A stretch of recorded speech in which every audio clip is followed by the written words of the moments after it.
All right, wifey, this is episode 514, 514 episodes of the Wow. Lifestylist podcast. This is our second annual year in review show. And I don't know how we're going to pack all of this in, but we'll see what happens. We'll do our best. Yeah, it's always easy for us to weave together, which is why I always chuckle when before you and I, of all people, sit down, you're always like, oh, you get a touch of whatever it is, butterflies' nerves, which is cute and funny for me to witness in you. Well, it's a good sign that after how many years we've been together? We never know However long how it how is, many lifetimes, it's a good sign that I get butterflies still. Yeah, but I like that it's episode 514. I don't live my life according to anything but God and my own soul directives. But in numerology, that adds up to a one. And I am a one in numerology, like through and through and through.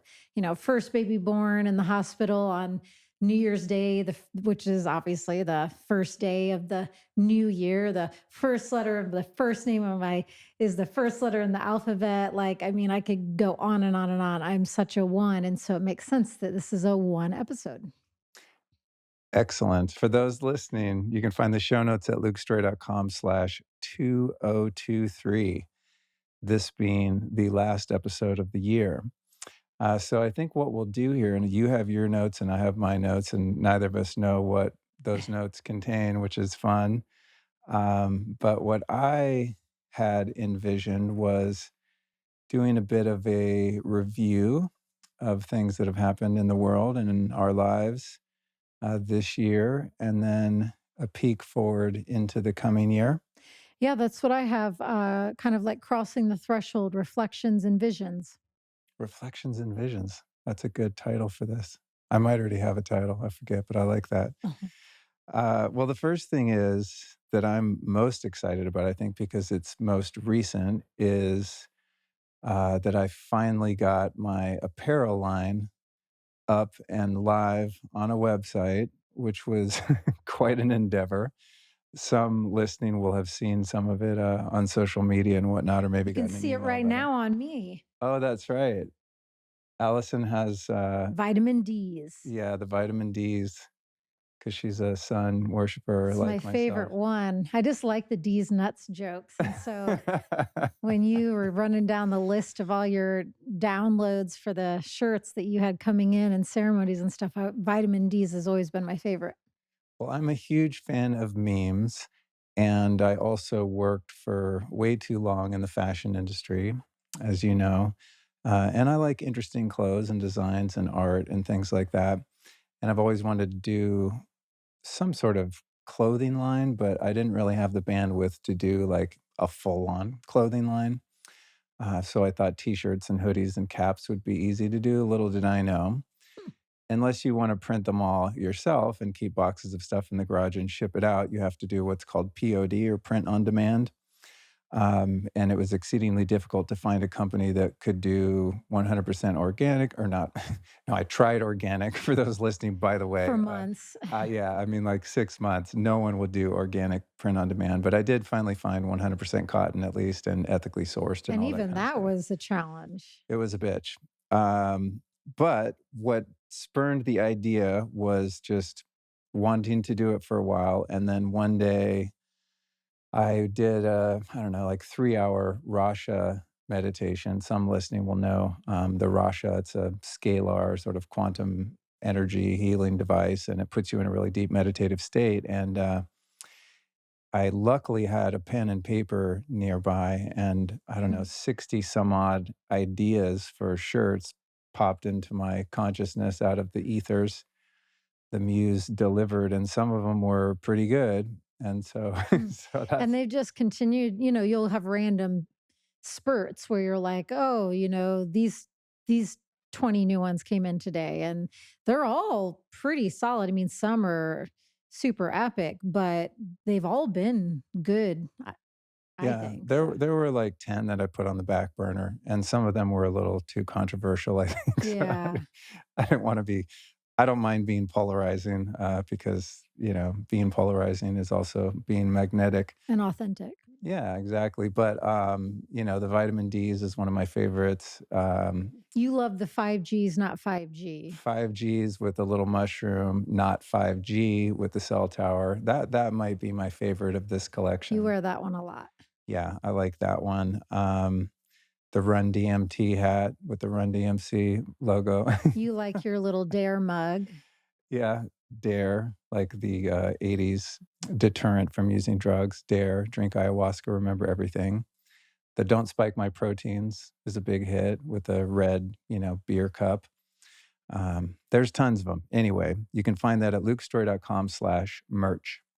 And there'll be more. I think I'm going to do a collection like every season, kind of like how a fashion brand does, even Oh, though, okay. yeah. So this will be the fall collection, as it were, and then we'll do a winter collection sometime in Q1.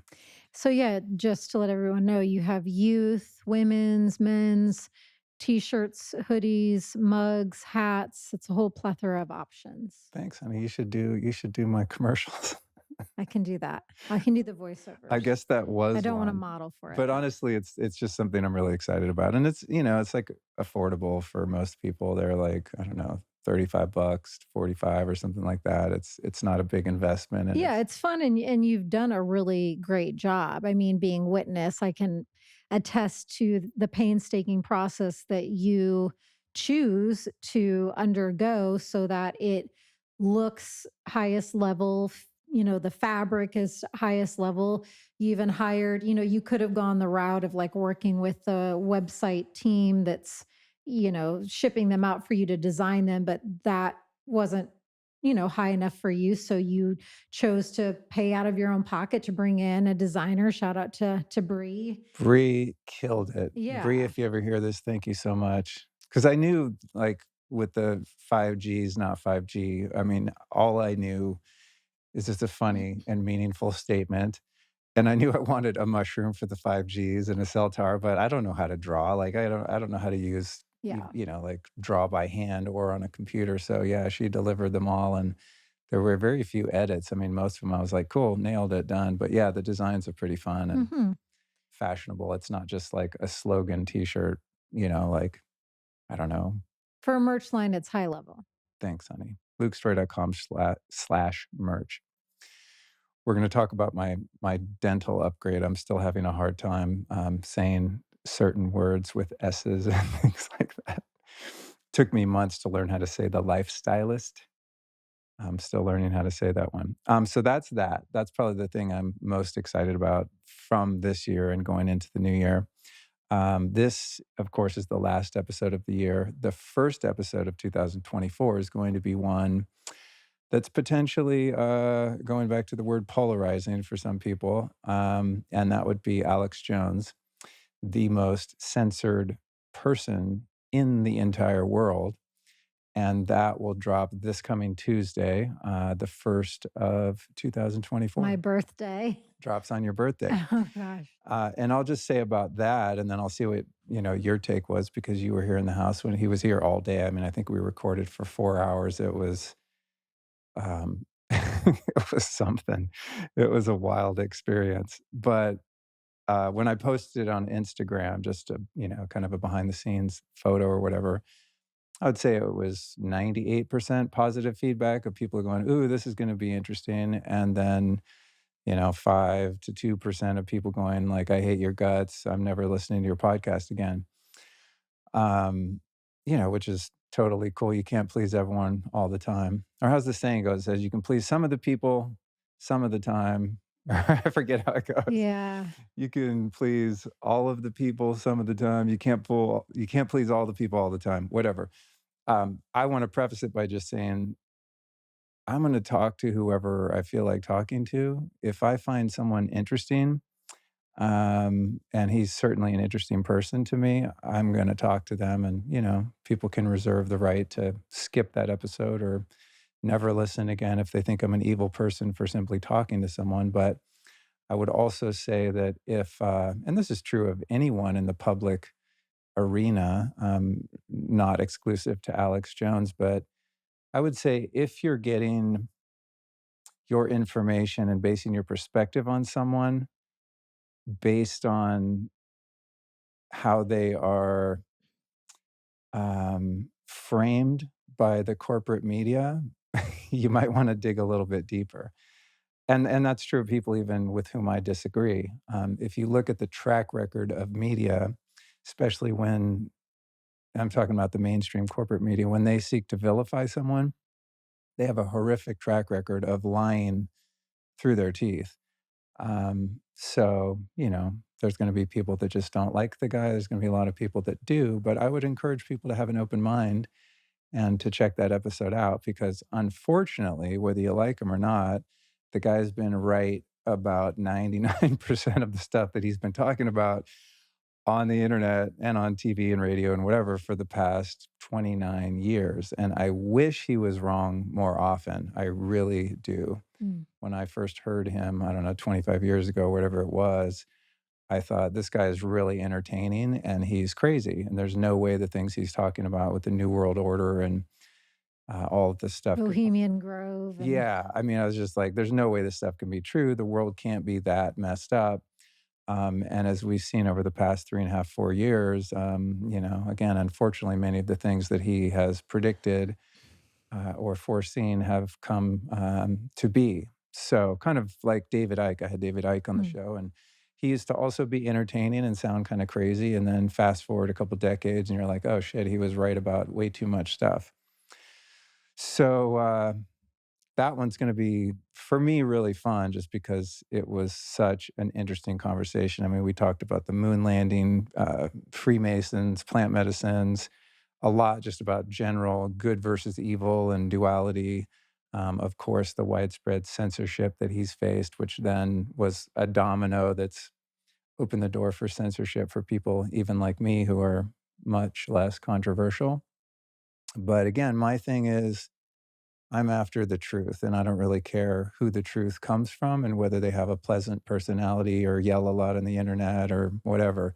Um, I'm just after understanding the nature of the universe and reality and what makes our world tick and how to make it a better place. and So you do a very good job, you know, as someone who lives with you every single day, you are very adept and masterful at approaching things from a place of neutrality and just making up your own mind and your own decisions. You know, you're not an easily programmable person. And so, yeah. And it was interesting for me. I'm not someone who knows much about him. I'm not like you. I haven't listened or watched him for, I don't know how long, 20 years you've been, I don't know, just kind of I think I digesting. found his stuff, and I haven't consistently Yeah. been a viewer or listener per se, but I think I learned of him shortly after 9/11 because he was one of the people asking questions about that, and I had some questions about it. So, Okay. however many years ago that was about the time I became aware of him and David Icke and a number of other people that were kind of pioneers in, I guess, what you could broadly call the truth movement, which Hmm. didn't have a name, but just people who are asking questions and identifying conspiracies. But yeah, what was your experience not knowing really anything about the guy other than me going like, "Wow, this is wild. Alex Jones is coming to our house." And to I'm you just that like, didn't you're okay. like, "Okay, that didn't mean a lot to you, but to me it's an interesting day for sure." It's about to unfold. What was your experience of him or things that you heard in the background that we were talking about? I mean, yeah, I can. I remember that day. There were a couple things you guys talked about that, after the fact, I was like, oh, when he was saying this, but I don't remember right now. What I recall from your chat, what I can speak to lightly is, and it's the only thing I can really speak to, and it's just my experience with him in our home. And, it was interesting. I didn't go in with any preconceived notions or perspectives, but my experience with Alex was he was an incredibly sensitive, humble, kind man, and, that's my honest experience. He came in Yeah, just very, very humble and very down to earth. And to be very honest and transparent, I was quite surprised. I don't know if saying he was insecure at times, maybe insecure is not the right word, but you know, for someone who has been on the air for hours a day for decades, I was really surprised, when you guys would take breaks or when he would come downstairs and I would be down there during some breaks, and he would say like, "Yeah, am I doing a good job?" or asking, and I'm just like, "It's going, you guys are having a vibe, it's going really great." I was surprised at his lack of ego and arrogance. And the last little thing I'll say that I found interesting, um because you've sent me little clips here and there to watch. And yeah, I guess at times he can be just so boisterous and, pounding the desk and things. And the one on one personal experience that I had of him in our sacred temple of a home was quite the opposite. So it brought up an interesting reflection to me of how, um, sometimes people who are appointed with really big, bold, polarizing missions, sometimes those big, bold, polarizing missions can come from a very humble place. And I'm not at all trying to compare myself and my mission to his, but I could relate in the sense that, I was given the medicine name Rockstar Shaman from the divine, you know, reiterated that that's what I was to use from Ascended Master Jesus, who's my main guide. And I was very aware right out of the gate, the boldness of that medicine name, the bigness of that, the responsibility of that. But I live in devotion to the divine. And so, yes, there's that big, bold name and mission that I'm appointed and that I say yes to because I'm appointed that by the divine. But in real life, I'm an incredibly humble, down to earth, kind, warm, gentle person. I am not arrogant. I am not egoic. That name does not come from an egoic place. It actually comes from the most humble of places. I went on a shamanic journey to like consult Jesus if I was, in fact, supposed to use that name. And so there was just that really unexpected relational touch point that surfaced in my time getting to know him and witnessing him off air. And I guess that's the only thing I want to share for people that are willing to be open minded is that um, people can hold drastically different things within themselves publicly and personally. I think that's it. Yeah, I always find it interesting to get your take on people. I mean, not just public figures, but you're such a great judge of character. And I mean, you just have incredible intuition. And I think one of your gifts, which is probably a burden, well, I know it's a burden to you at times because we talk about it a lot, but you can really see through people, and that enables you to see the purity and the goodness in people. As you describe, even someone who's controversial, you're able to put your prejudice aside and just kind of go, what's the read I'm getting on this person's energy, their heart, their intention.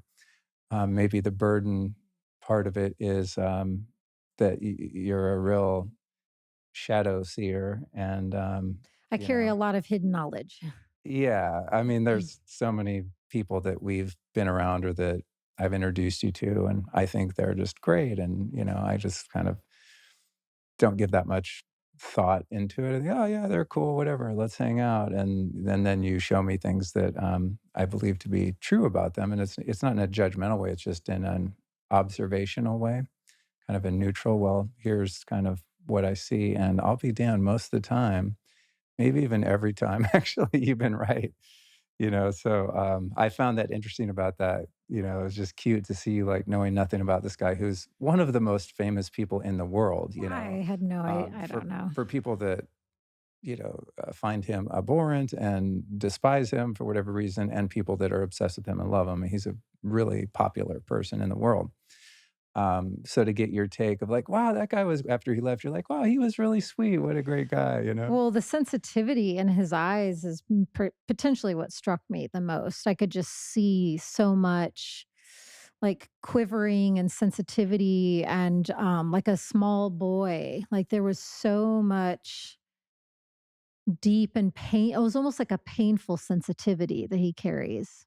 Yeah. I mean, the guy's been in a battle for a long time, you know, I think because he saw some things about the way the world works and people that are in control of civilization and have been for a very long time. He's been fighting these people in his own way through media for a really long time. And I got the sense in the same way, it's like someone that had just come back from war or something almost, you know, it's Yeah. just like, man, I think that's a good it's way of taking a putting it. toll on the guy. And, you know, and I don't feel sorry for him. He put himself in the arena. And I feel, regardless of how his delivery comes across, I do get the sense that his intention is based on his care for humanity and for his own kids and their future. And I do think he's coming from a good place. And I think that that's taken a toll. I mean, I know for me, if I pay too much attention to things that are going on into the world, and this has been especially true in the past few years because of COVID and everything that we've been subjected to in terms of just tyranny and, you know, mass media, trauma based mind control, and everything that's kind of been thrown at us. If I pay too much attention to that dark side of the world, it gives me a lot of anxiety. So I can only imagine what it's like to be just constantly in that field. So it seems the guy's on air like 4 hours a day, you know, fighting these demonic forces. So you know, it's not a job I would want. But that's kind of the sense I got too. It's like, man, this guy's really been on the front lines for a long time. So that said, I had a really fun time. I was laughing my ass off. I mean, he's a very entertaining person, and you know, hopefully, people that see that episode pop up in their feed in a couple days, out of curiosity, if nothing else, give it a listen because even if they don't agree with some of the things he said in the past or some of the things he said in the conversation I had with him, there's definitely a lot of truth in there and a lot of inside baseball in terms of how the world works. And that episode's going to be called something to the effect of The Mystic Behind the Madman, I think is what I'm calling it. And so we talked a lot about, as I said, just the basis of good and evil and God and duality and Yeah. Well, that's certainly a dominating theme on the planet right now. The only thing, real quick, that I'm now remembering, I remember hearing you chuckling when he was like impersonating a demon or something, yeah, yeah, something like that. yeah. He was very animated. Yeah, it was funny. He was like channeling through an experience he had witnessed or something. Yeah, yeah, he told some wild I mean, there's a lot of stuff that he talked about that I mean, he may have talked about it before. I haven't heard every interview he's done or anything by any stretch, but, yeah, he was talking about experiences where y they had attempted to seduce him into the dark side Right. At a and very young age. yeah, and rituals, eyes wide shut kind of stuff and all of this, and he was imitating, you know, the demonic energies of some of these people that seem to be, animated by, you know, very dark, if not satanic forces, you know, Yeah. which is objectively true, and it's just the way the world works. I mean, when you look at the evil that's perpetuated by the ruling class and has been historically, I mean, they're not being guided by benevolent love and light entities, you know? Their focus is not their connection with the divine. Yeah, definitely not. So anyway, that's we're gonna start the new year off like that, and I think it'll be fun. At least for 98% of the people listening. And like I said, those that don't find it fun, just like skip that episode. There's plenty more positive messages coming at you in 2024. The next thing that's been huge for me this year is writing my first book, which has been as you know. A couple years in the making, started it when we were living in LA, and the proposal and whatnot. And the proposal process, for those that have never written a book, is to me the most difficult and tedious because I don't know, it's more linear and analytical and has to do with formatting documents. And It it's can be very arduous.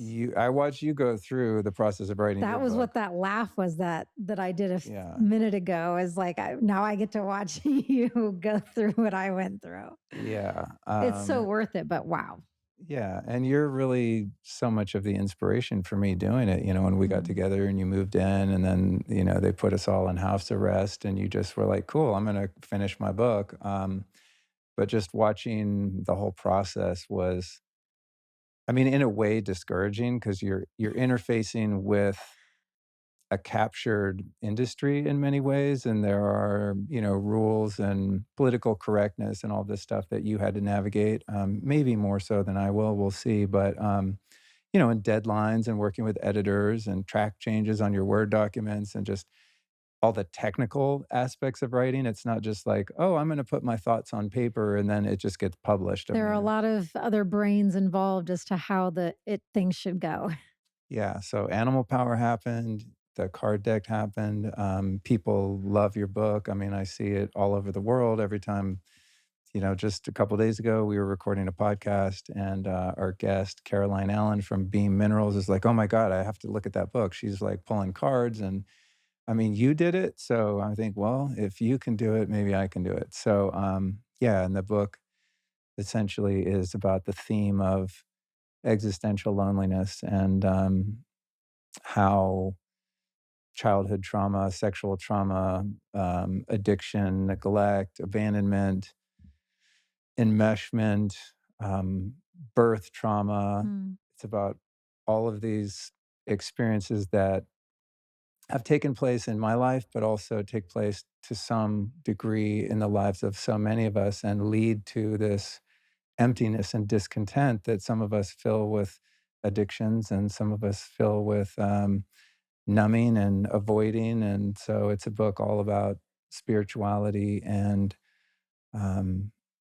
ways in which we can emotionally heal. So it's a And very, even on the spiritual path, like, my remember this year, the thing that I needed to really trust, it was maybe one of the biggest thresholds, if not the biggest, that I've crossed over, was the fear that if I allowed myself to ascend to this level of consciousness that had been calling and beckoning to me for years, that I would be left alone up there. That was where my fear of this existential loneliness comes from. So it comes from both ends of the spectrum, the ascension side and, the dark side. It's like it can come in, that feeling of existential loneliness can sneak in at any point on the life spectrum, I guess is my point. So it's an yeah. important book.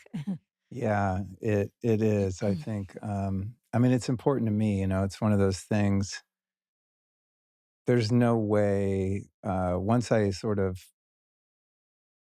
got the concept of it and the purpose behind it, which is just very simply to help people become connected to themselves and in so doing be able to become connected to other people.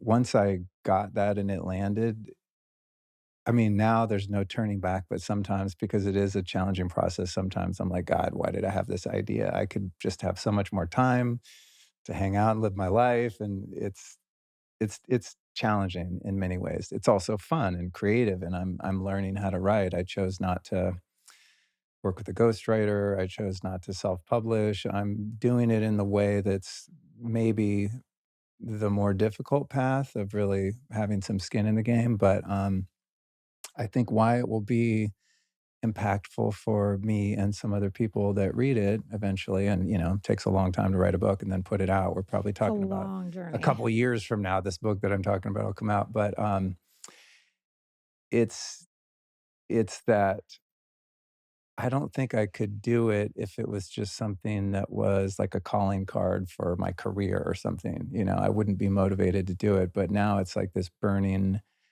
desire to share the hard-earned wisdom that I've accumulated over the course of my life, and all of the adversities that I've overcome, you know? And, it's there's no way I couldn't do it now. So now, having where we are right now is I have an agent who's amazing. Shout out to Jadri, and, she's been so helpful and hands-on, and then the next step is you shop it around to publishers and, hopefully someone likes it and wants to pick it up, and then you got a real deadline and you gotta start Oh, writing. they're gonna wanna scoop it up. You're such a great writer, and it's an epic book. I get the sneak peeks on a weekly basis when I pop in and you're, like, working on a certain part, and you're like, "Can I read this to you?" And, yeah, it's really fantastic. And the other little orb on my side that I'll share is, so often in my journey of writing Animal Power, there was, walking through those initiatory fires. That was probably the most initiatory process of my shamanic career. And so many times I would say to you, like, I knew this was the medicine book that was my duty to birth to the world, but so many times I was like, why can't I just be a cookbook? This is my brownie recipe, and there's just like 200 different brownie, options to bake in your kitchen, and no whatever to cookbook people. But it was because of the gravitas of this book and the timing of when it was being written and coming out. And,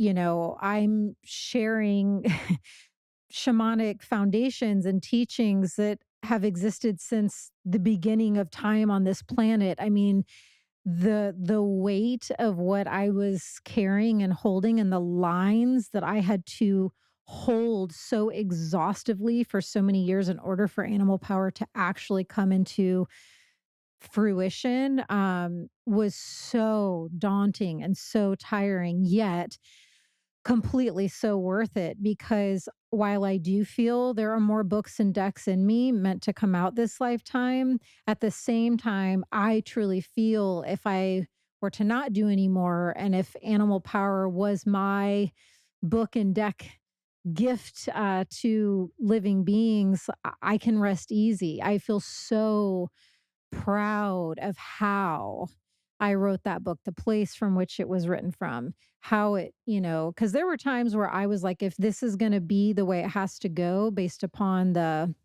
other people's opinions and publishing perspectives, I was willing to walk away from it multiple times. I was like, I know what has to be said here. I know what has to be delivered in this book. And if they're not willing to budge, I have to walk away. And that is a fiery wall to hit up against. And so, um, yeah, I guess my point is I feel that the way you are doing it is the way in which at the end of it, you can just feel the ultimate fullness and pride and how you did it. You can go the light route, you can go the ghostwriting route, but I think you feel differently at the end, potentially.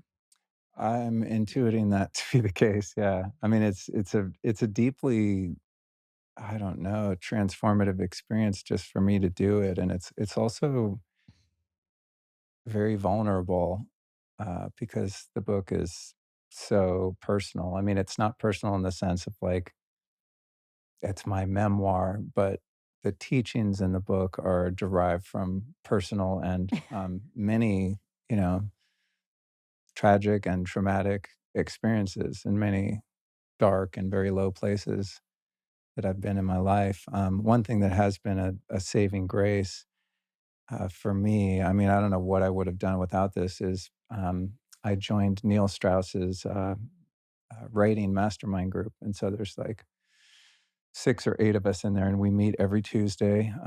I've only missed one so far in many months because we were traveling. We were in Colorado. But I mean, there's so many great budding writers in there, and Neil is just a master at his craft. And I would say I don't really read fiction, and the nonfiction that I read are typically biographies or books on spirituality. But in terms of contemporary writers, he's my favorite writer. So, like his book, The Truth, changed my life. It's about relationships and whatnot, which we're about to talk about. But being in that group and just being under the, tutoring of someone who's Yeah. a 10 times New York Times bestselling author. I mean, I feel like so fortunate to be in there. So I doubt Neil will ever hear this episode, but if there are any aspiring writers out there, I highly recommend that group. I think they do it once a year, and there's a group, and then they take you through a year of writing your book. And a couple people in the group have already finished their book, Mm. and they're in a different kind of stage because they're writing the book, and then they're going to make a proposal and then go shop the book to agents and publishers. Whereas I was already in the agent conversation, so I'm kind of still in the minutia of putting together the first couple chapters. But that's been incredible and very expansive. Really great teachings for myself. It's like they say and it's so true, to really learn something, the best way to do so is to teach it. So I'm kind Mm. of reviewing all of these things that I've learned in my life, and when I put them on paper, I go, "Wow, holy shit." I didn't know I knew that, Oh my gosh. and I'm sure you had the same experience. But yeah, for me, I mean, it would have been so much easier to just write a book on, I don't know, the top 10 health hacks that'll Oh my change your life. lord. Or I mean, I could write much easier and faster books that are not vulnerable and intimate in that Way way. fluffier.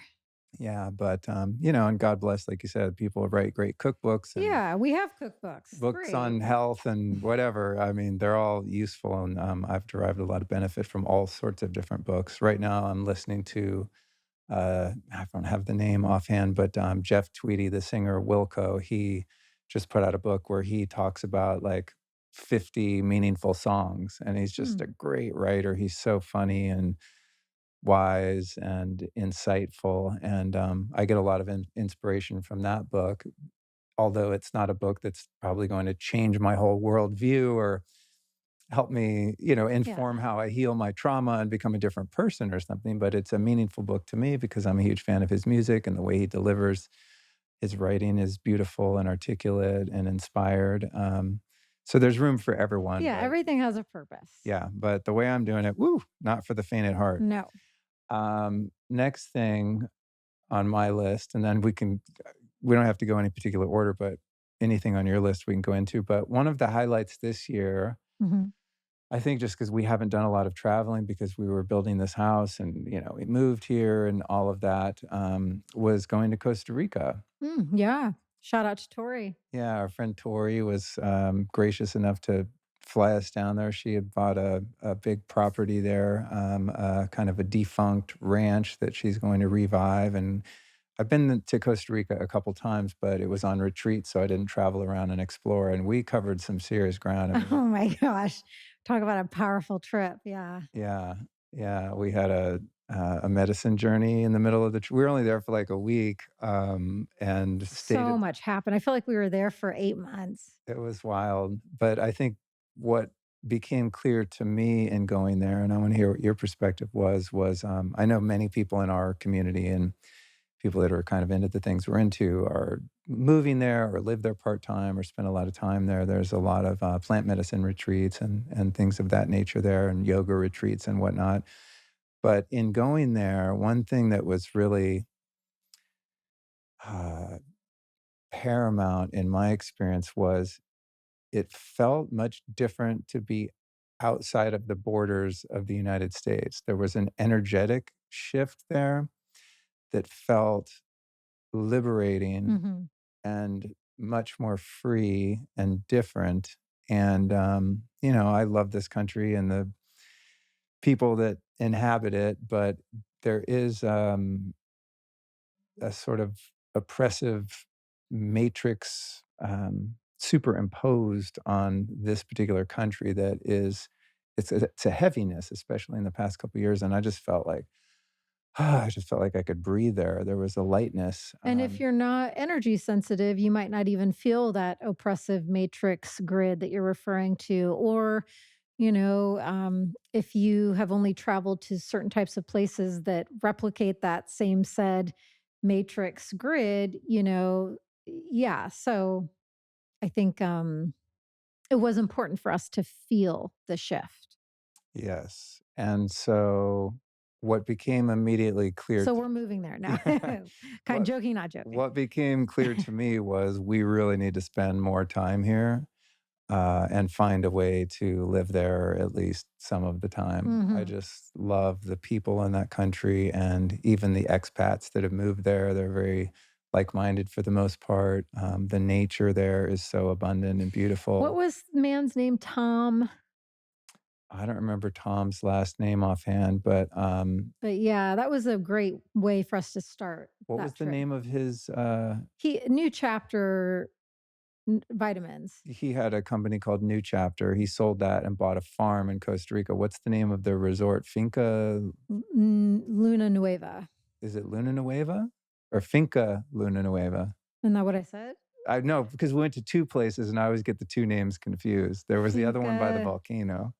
F Finca Luna Nueva. Okay, we'll figure it out and we'll put it in the show notes. But yeah, he was a beautiful man, very gracious, and, it Yeah, that just lodge is just stunning, and we learned so much. The tour of the little bees, the little tiny special bees of the forest or whatever, angels of yeah, the forest, what they call them in Costa Rica, the yeah. stingless bees.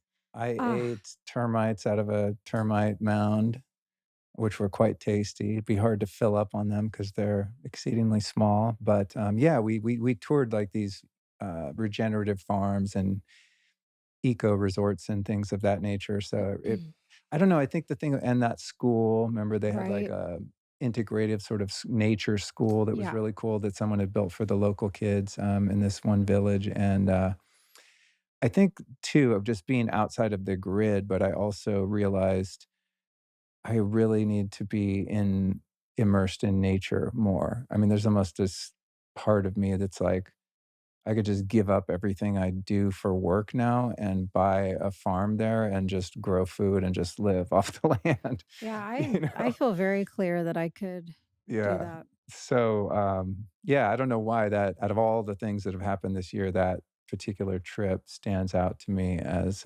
something meaningful and I think a point of pivot where I realized, I need to move us and our little family kind of in that direction somehow. So we'll More see. naked time with monkeys and macaws and toucans and Yes. slothies, little baby slothies slothing around.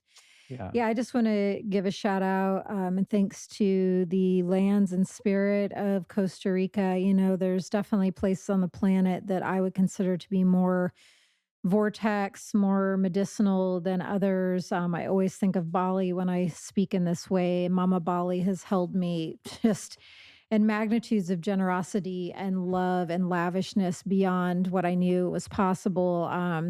But you know, yeah, my experience in Costa Rica and the spirit of that land, that region of the planet, was just such a magnificent awakener. The first night that we were there, you know, the land spoke to me just like it did when we were here in Austin the first night exploring where we should move. And the very first evening that we are here, and I'd never been to Austin. In a meditation, the land spoke to me, and it was a full yes. And I knew that of our short list of Portugal, Mexico, Sedona, Austin, like where we're supposed to go, then I knew I got our answer. And then the same thing happened unexpectedly the first night in Costa Rica, staying at Tom's home. And, you know, he was so gracious. Talk about generosity. You know, we learned when he was taking us on a tour of this beautiful his own private home on the land of the lodge. I could just feel the specialness. We both could. And remember the toad, the Oh, giant yeah. bufo toad friend who Yeah. appeared. And as he was showing us around, and when he brought us into he and his wife's personal bedroom, and was like, you know, this will be the room that you and Luke stay in. I got gobsmacked by the energy in the room and the energy of the jungle through the screened in windows and doors. And I looked at Tom and I said, I can feel how special this room is. And he said, well, it's funny you say that because you two are the very first people, other than my wife and I, to ever sleep in this bed. And that night, I was also told that you and I are supposed to have a place there and spend more time there. So thank you to Yeah, the spirit of the lands. that was very special. Yeah. Yeah, the cool thing about that where he is, he's up by Fortuna, near the volcano and all the hot springs and stuff, so it's higher altitude, it's much cooler up there than down in some of the coastal regions, and the neat thing about that house was there's no heat or air conditioning, there's no climate Mm, control, and there's no windows. yeah. There's literally no windows, it's all screens, which is kinda trippy if You're you're in just it. if you're used to being in a box like most of us have lived in our entire lives, but you're very much immersed in the nature there. It's You're like required to get attuned with the sounds of the insects and animals and the rustling of the jungle palms. Like it's get attuned with nature or you're out. yeah. Yeah, it was really cool. I think that was probably the highlight for me too, even though we did a lot of interesting things there. So that was the big one for me this year. What else do you have on your list? Oh my gosh, I have so many things. I didn't really do our list building was built from different places. I just more prayed and surrendered and opened the gateways to most benevolent, high, divine God, goddess, and earth mother and my own wisdom inside of me and said, what do you want us to talk about? So that's how my list is built. So let me just see if anything falls more under, like, I mean, all of these things happened in this year.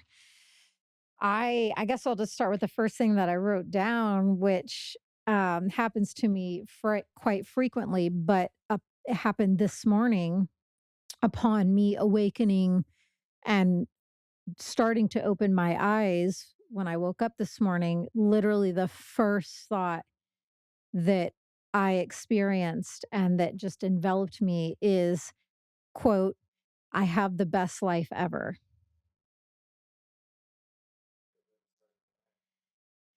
Yeah, I just don't know that it gets any greater, bigger, better, more beautiful than that, to have arrived to a place in life where that is my genuine feeling and that yeah, when my eyes aren't even fully open, that is what my soul and God is reminding me of. I mean, that's a massive miracle to get to that place. You're such an inspiration.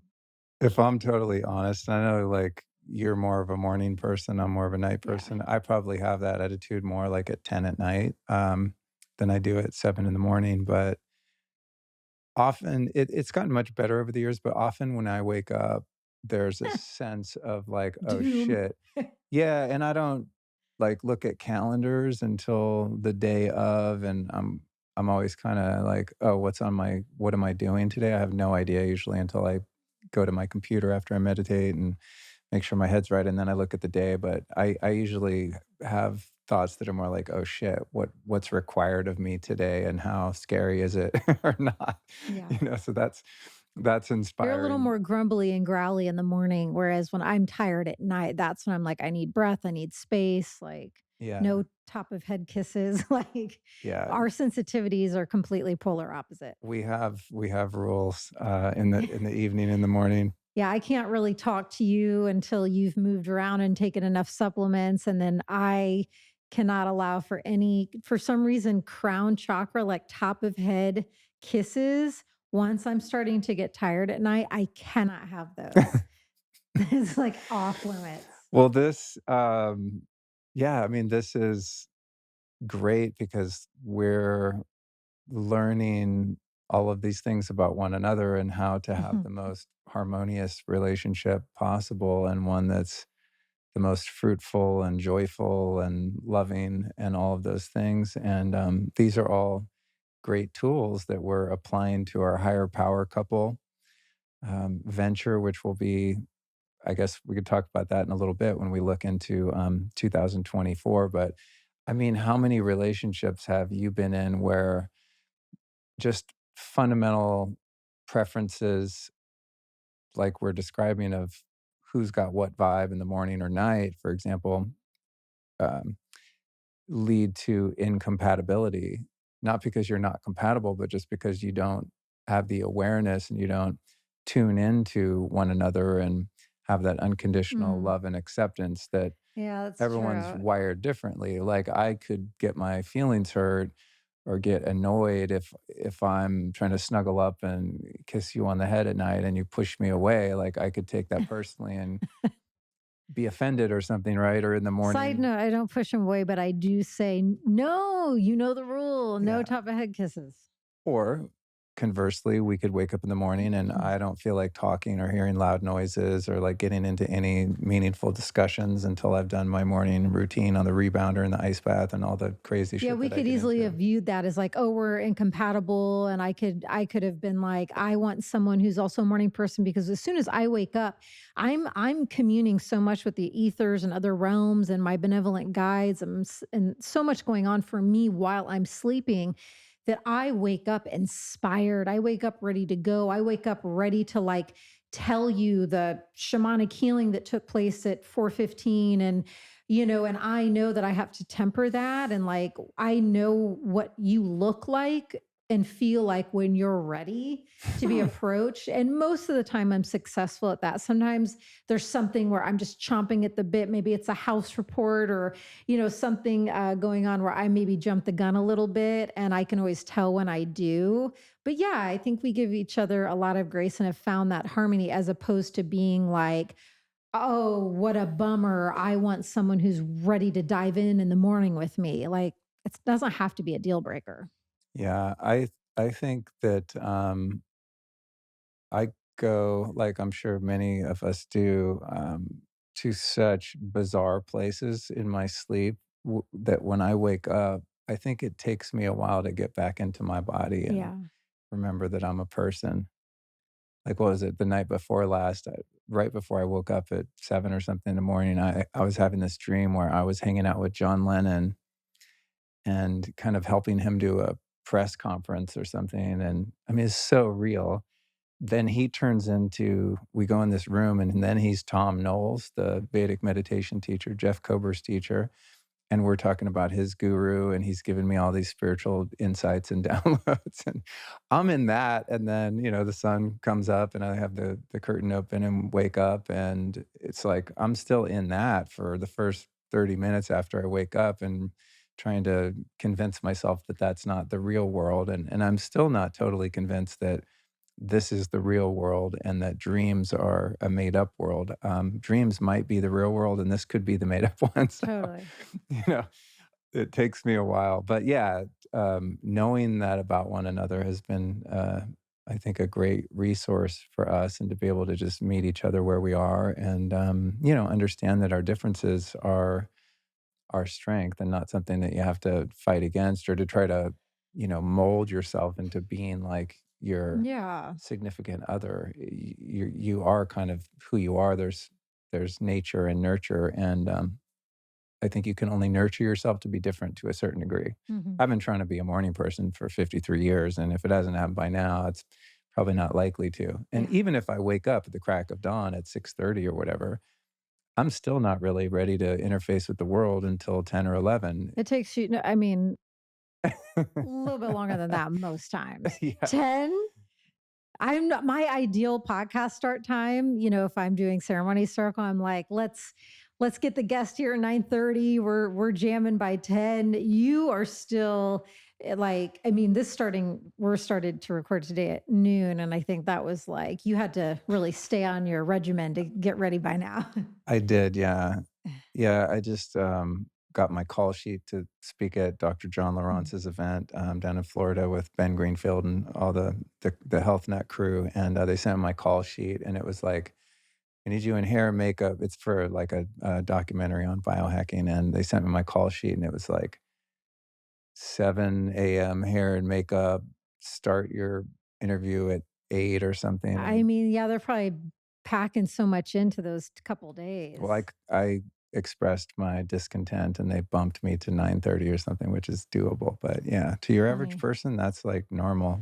The other thing that flows well and into this other thing that felt important to bring up is I wanted to also make clear that with the quote, I have the best life ever, that I have arrived to that very genuine embodied truth and feeling, even amidst navigating the deepest waters and initiations this year as well.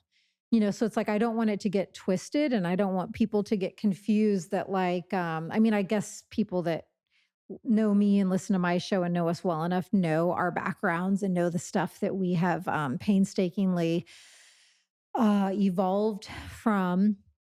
But I want to make that clear because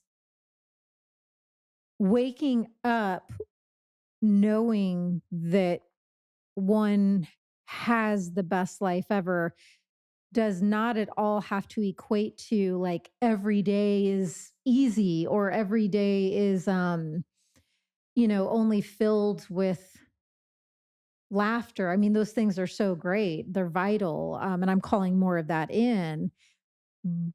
But I think it's really beautiful for me to know that I genuinely feel that way about my life, even when I'm in the deepest initiations ever currently. Like I'm in some of the heaviest, deepest waters one can navigate in a life experience. Like I'm in I'm in those waters right now and I'm still waking up genuinely feeling I have the best life ever. And I think that's a testament to a lot. It's a testament to us coming together and our sacred union. It's a testament to the life that we are co-creating. It's a testament to how I've chosen to face the totality of life, face the totality of myself, live in devotion with the divine. I mean, so many things, but they're they're happening at once. And I think that you and I have navigated one of the funny reflections, cool reflections I've had in our time since we pivoted from friends to where we are is just how much we have like experienced together in such a short amount of time. I mean, it's not lost on me the irony that literally, no exaggeration, no making it up, no flubbing, the weekend that Jelly Bean, my cat, and I left New York City, flew across the country to move in with you in LA was the same weekend that the lockdown, the whole thing erupted that very weekend. And from that point of us moving in together and becoming a family, um, we have just had the best time. I mean, even Katie Hess, founder of Lotus Way, she was texting me. We're very dear friends. And she was texting me last night, just like, hey, thinking of you. What's the latest? And I said, gave her a little update. And she said something to the effect of, you and Luke just always have so much fun together. And I love that about your relationship. And it's true. Like we've had so much fun together. And we moved in at the start of lockdown. You've witnessed the deepest career initiations of me with my book and deck. I've witnessed you selling off businesses in very stressful situations. We've, trying new locations, moving across the country, temporary living in an apartment while we're renovating this home for a year and a half, and all of those initiations, major parent health confrontations we've both navigated, clearings of entities trying to, get themselves into our situation, your tinnitus, our fertility journey of 2 full years, the dissolving, what other people call miscarriage, I call it a dissolving, keeping our temple and our home clear. I've had the hardest conversations of my life this year that you've been witness to, us going to tantric retreats and like delving into waters to explore how to strengthen our union. I mean, I'm sure there's a ton of stuff that I'm forgetting. So tell me a couple things of like the big stuff that we've navigated, but we've gone through a lot of heavy hitting things and yet we have a lot of fun and we're living our best life ever. Yeah, I think it's, for me, and we have different language to describe, I think, some of the same things in terms of our worldview, but one way to say it would be being in the world, but not of the world, right? Wearing the world like a loose garment. And this is my work every day to stay grounded in the knowing that a good or bad or positive or negative experience with us collectively or individually is solely based on my perspective. And remembering that my perspective can only be as accurate as I allow it to be at this particular moment in time, right? Because we can only see what's happening. Take the miscarriage, for example. In that moment, it's difficult and heartbreaking and, disappointing and all the things that it is. But because we can only see it from that moment, we don't know what the bigger picture is, right? If we're years down the road and we don't have kids and we have the best life ever, and we're like, oh, cool, we weren't supposed to have kids, or we are able to do so, and we have the best kid ever, or we adopt, or who knows what, Right. right? It's like, We're fully trusting of the journey. yeah, and I think it's that underpinning of surrender in my life, and I know you live by the principle of surrender, and in surrender is access to the non-dual of not viewing things as good or bad, positive or negative, and that's difficult when you're in a human body and you have emotions and, feelings and thoughts and opinions and beliefs and patterns and all of the things that we're programmed by. I don't think it's something, unless you're really an enlightened master, that you fully grasp all of the time, but it is a foundation. It's like it's the goal, right? It's the benchmark. It's where I'm always doing my best to live from and by, is just that really broad open-mindedness without preconceived judgments about the way things should or shouldn't be, and really just letting go and trusting God, trusting the source of all creation that's making all of this possible, and flowing the blood through my veins, that knowing that there's an intelligent, benevolent, loving being that is running all of this, and that my participation in it is voluntary, Mhm. and that whether I have a shitty day or a good day is really 99% or so dependent on my perspective of it. And that's the thing I think more than anything that helps me get through difficulties and disappointments, is just remembering that my opinion of any given situation is what creates it as a reality. And that could be misconstrued as a spiritual bypassing, like, oh, it's all good, everything's all good all the time. No, things are difficult, and I have mood fluctuations, and things that I perceive to be bad do happen, especially in the past few years, speaking, just in terms of world events. But I also do my best to retain the humility to know that I can't see the future, so I don't know what's on the other side of this difficulty. And if I look back on any challenges that I faced in my life that I would have at the time absolutely deemed to be negative, if not horrific, have ultimately been gifts because of the lessons that I've learned from them, right? And taking the dissolving, as you call it, between us. I mean, anyone would look at that and go, "Oh, that's so sad. That's terrible." And it was challenging, but from another perspective, it also drew us even closer together in terms of our love for one another and our intimacy.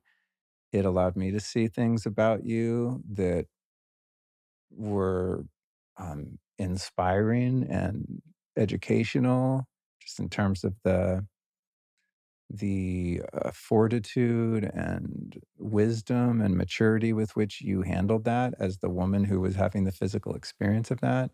So, if anything, I view that as ultimately a positive experience, Yeah, there were so many gifts. because of the transmutation of the experience that's been possible in hindsight, and having the tools to take it and go, oh, okay, I see that my mind wants to view this from a particular perspective with a particular lens that would view it as something negative, but knowing that there's a higher intelligence available that Yeah. can view it from a much more broad perspective.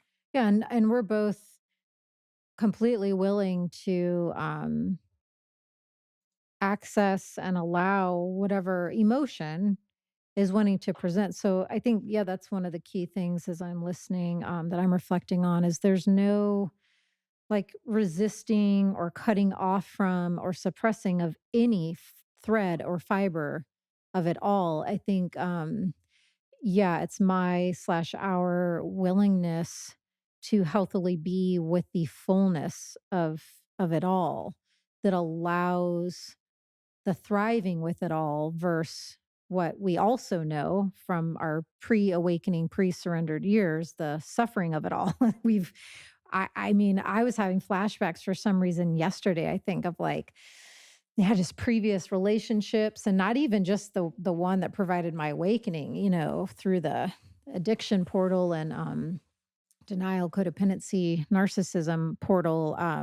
It was like another relationship, and just I got flashed to memories I didn't even recall having until yesterday of just the pain of being with that person and in that relationship, and the pain I was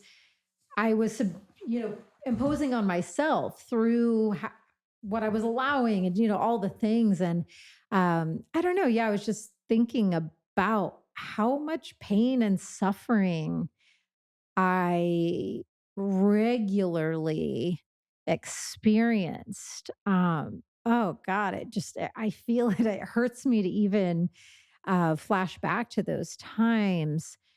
And now I'm able to be with everything in such a healthy, thriving, miraculous way. Well, that's the counterintuitive nature of difficult or painful emotions, is that animal instinct of ours wants to avoid it at all costs, thinking that by avoiding Mm, the pain, that the pain is going to lessen. But if emotions aren't fully felt and processed intellectually, somatically through the body in all the ways, they don't go away. You know what I'm saying? To heal it, you have to feel it. There's just no way around that, you know? And I think that's one of the greatest gifts, one of the greatest principles, is really learning to understand that. And also, after one goes through enough painful experiences like the ones you described, and we have our own, similar experiences in our past, especially around relationships, for example. I mean, different dynamics, but still, those things that make you want to kill yourself or whatever, it can get to a really dark place. But it's like having the courage to have faced so many of those really uncomfortable emotions and micro and macro traumas, and then seeing after some time, having a track record of like, oh God, I really don't want to look at this. I don't want to feel this. I don't want to face this about myself. Um, but in so doing, to be able to move past it to where the hooks of those memories don't have a charge anymore. I think that's a good barometer of, am I really past this? Have I healed it?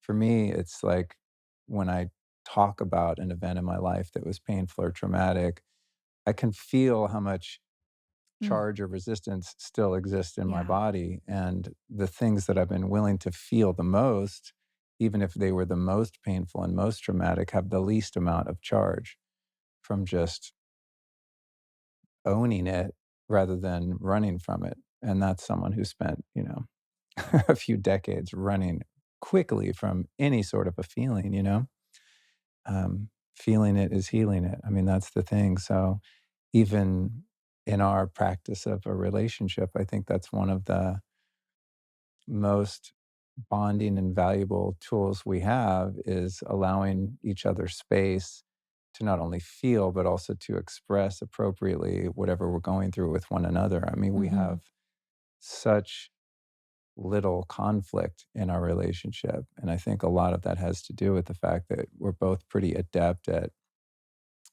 understanding that emotions that either of us are going through, even if they're related to the other person, aren't really about the other person. They're emotions that we're feeling within ourselves that are relevant to something the other person might have said or done, but the other person isn't causing the other one to feel a certain way. Or like if I'm annoyed with you or you're annoyed with me or there's something we need to talk about, it's that we're each taking responsibility for our own inner experience, Yeah. right? And if you know that if I'm upset, it's really not about you. It's my own upset that I need to work out. And part of my working out my upset is communicating what's going on But inside to you've you. never been upset with me. Well, I'm trying to be diplomatic. I actually have really I mean, only, I'm kind of not joking. I mean, you're pretty easy to get along with. There have been a couple times when I've been like annoyed with you, but no, I've never been actually like angry with you. Yeah. Yeah, which is interesting. Anyway, we'll get into relationship stuff, but you reminded me of something that happened this year too in May that wasn't even on my list of like big events. I think it was just in the works for so long, but that was exiting my business that I founded in 2008 and ran for I don't know how many years, many years, I guess until we moved here and sort of put it on ice after I bought my former business partner out. And that was School of Style, which is a fashion school that I founded way back when I worked as a celebrity fashion stylist in LA. 2008, I had already had a career for many years, and so many people wanted to get into that industry, and there was really no inroads other than traditional fashion schools. And that's not how I did it. I never got anything because of any school. So I just started my own school and started holding these little classes. And eventually it became very successful. And we're traveling all around the country holding live classes. And then around 2018, I transitioned it into a 100% online business.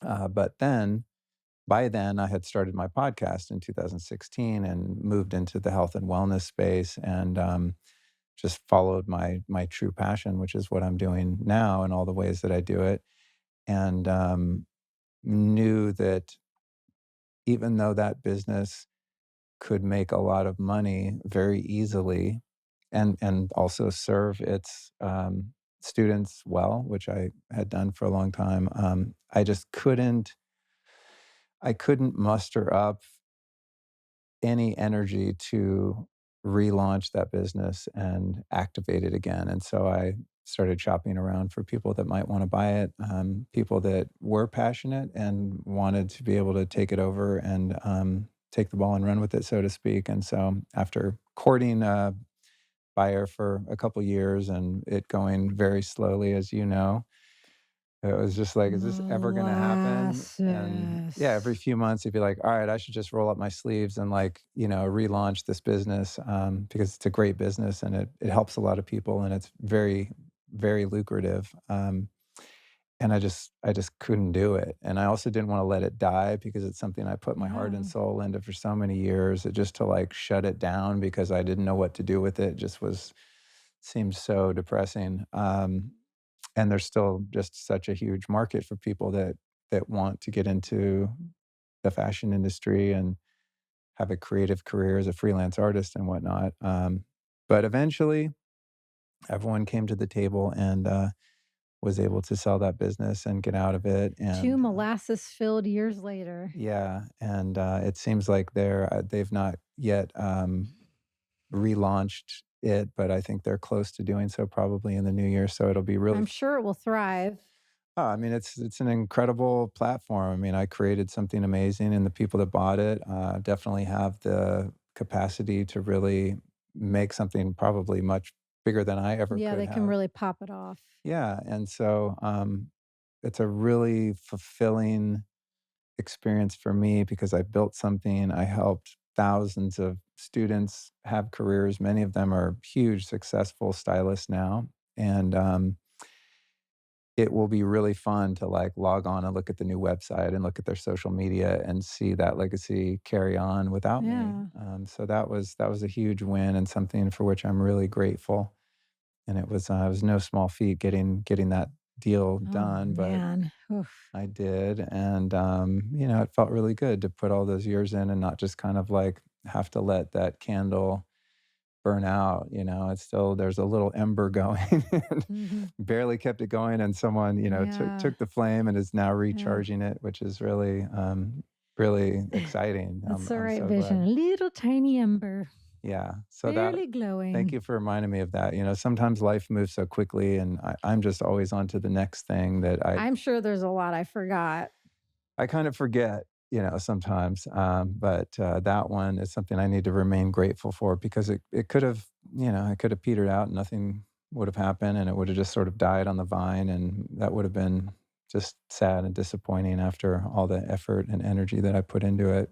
I think too, some people I got a comment a couple days ago. I posted the, EBO2 treatments that I'm doing at Alive and Well, which I actually have one of those today, which to me is the most powerful kind of medical health intervention.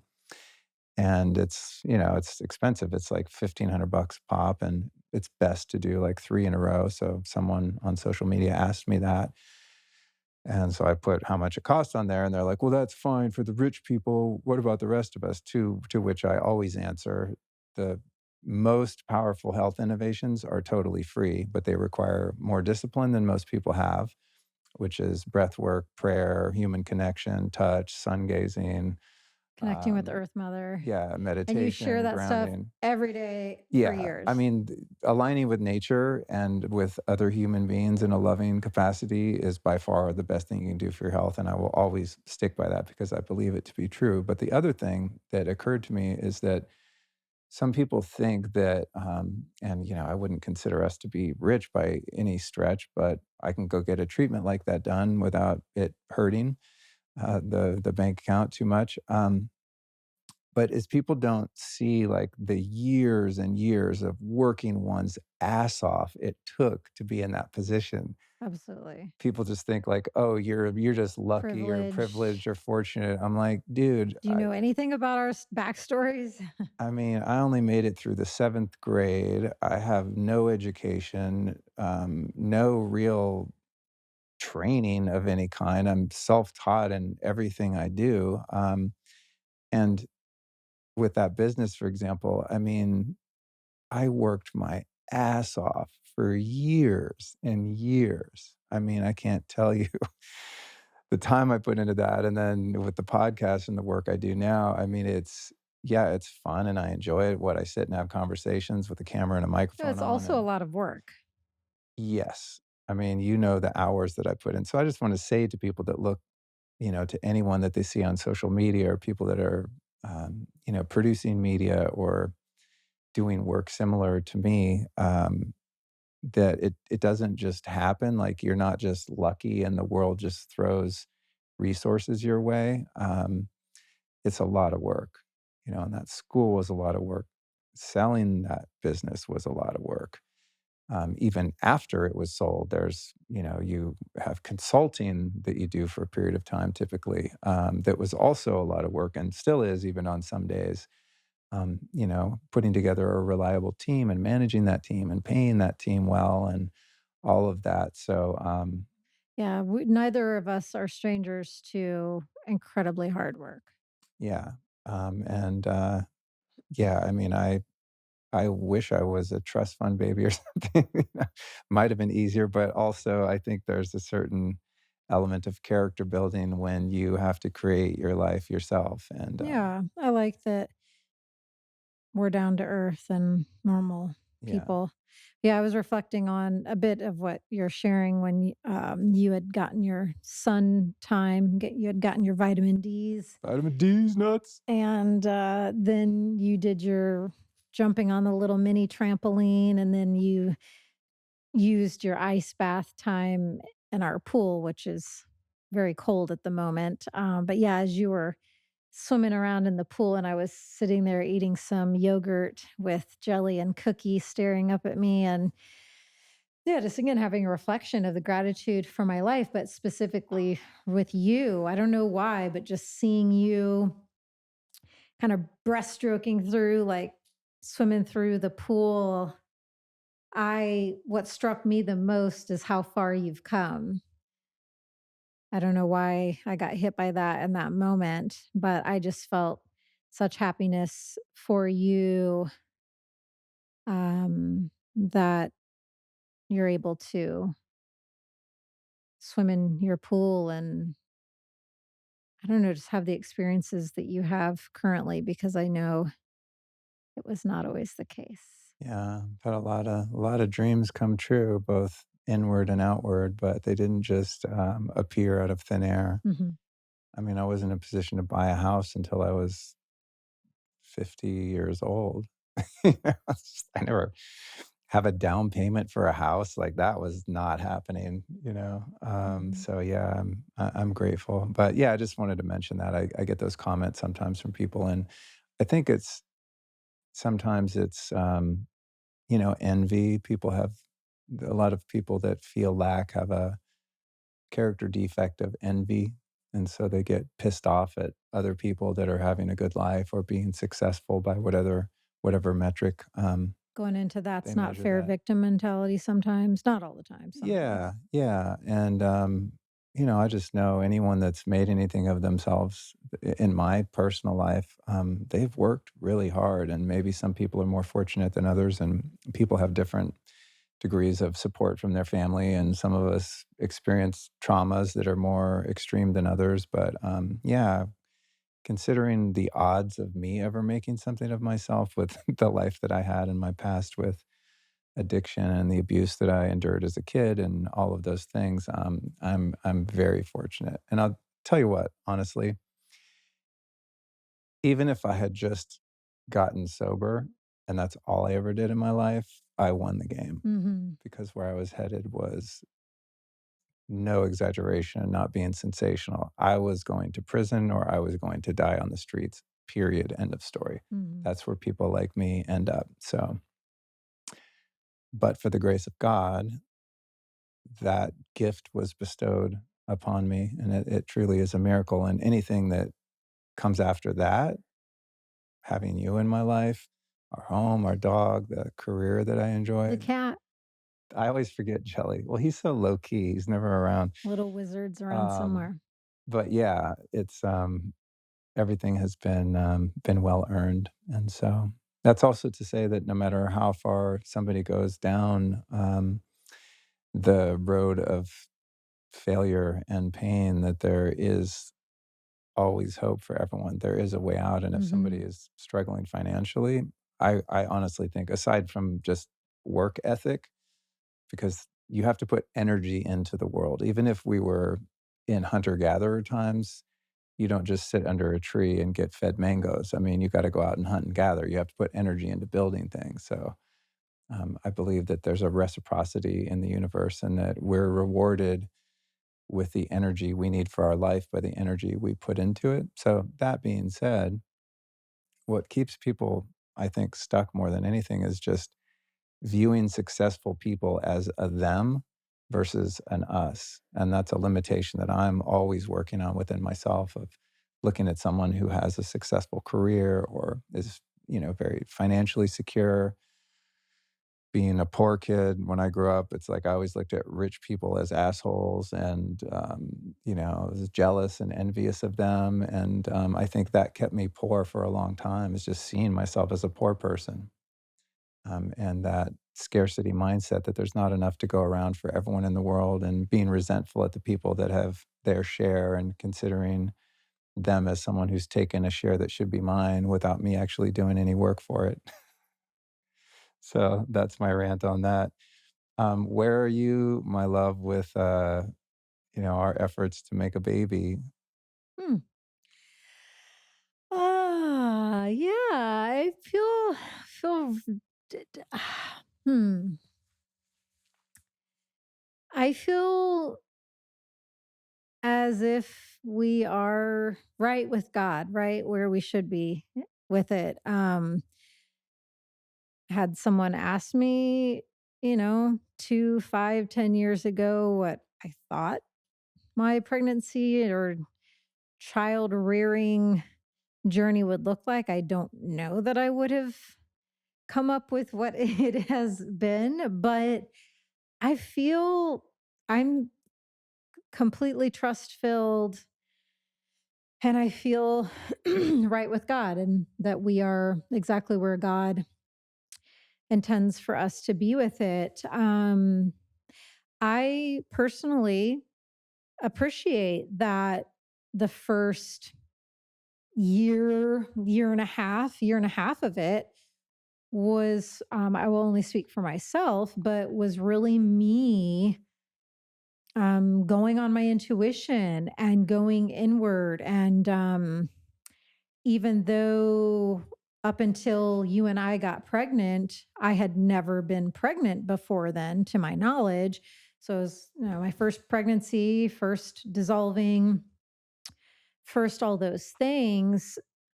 I still am so grateful that I chose to navigate the first year and a half from my own inner wisdom and resources, even though I had not been a parent before this lifetime. I don't know that I can explain it other than that's just when I reflect back, I'm really glad that's what I chose, and that you were willing to have the journey function that way. And then it felt very clear to me, I guess about 6 months ago, year and a half into our journey, there felt just like a very clear threshold crossing or shift in the energetics of it, where I just felt like we both arrived to a knowingness of like, okay, it's time to like not switch gears, but like start to go and explore a different avenue. I just felt like we knew when it was time for that. And so, yeah, we started talking to Dr. Cleopatra, our dear friend. Shout out to her. She has her own fertility institute, and it's just more than anything a friend, supportive friend. And it felt more right. Like up until 6 months ago, I actually, and I said this to her, she knows this is not new information that I'm divulging secrets on air, but I didn't want to talk to her before then. Yes, I know she's a renowned fertility specialist, especially working with women in their 40s, but I wasn't ready and willing to hear from her until I was. And then we were, and then we had a Zoom with her. And oh, I hear Jelly's got a wheezy going on down there. Both all the Jelly, Cookie, and I all have Texas allergies. I will just say that. So, anyways, in summation, I am excited for what's to come. I there's definitely still uncharted territory for us to explore and venture into, but it feels right. It feels it's time. And yeah, I don't know what you want to say about it. I'm inspired by your surrendered, trusting attitude about it. Especially with our ages.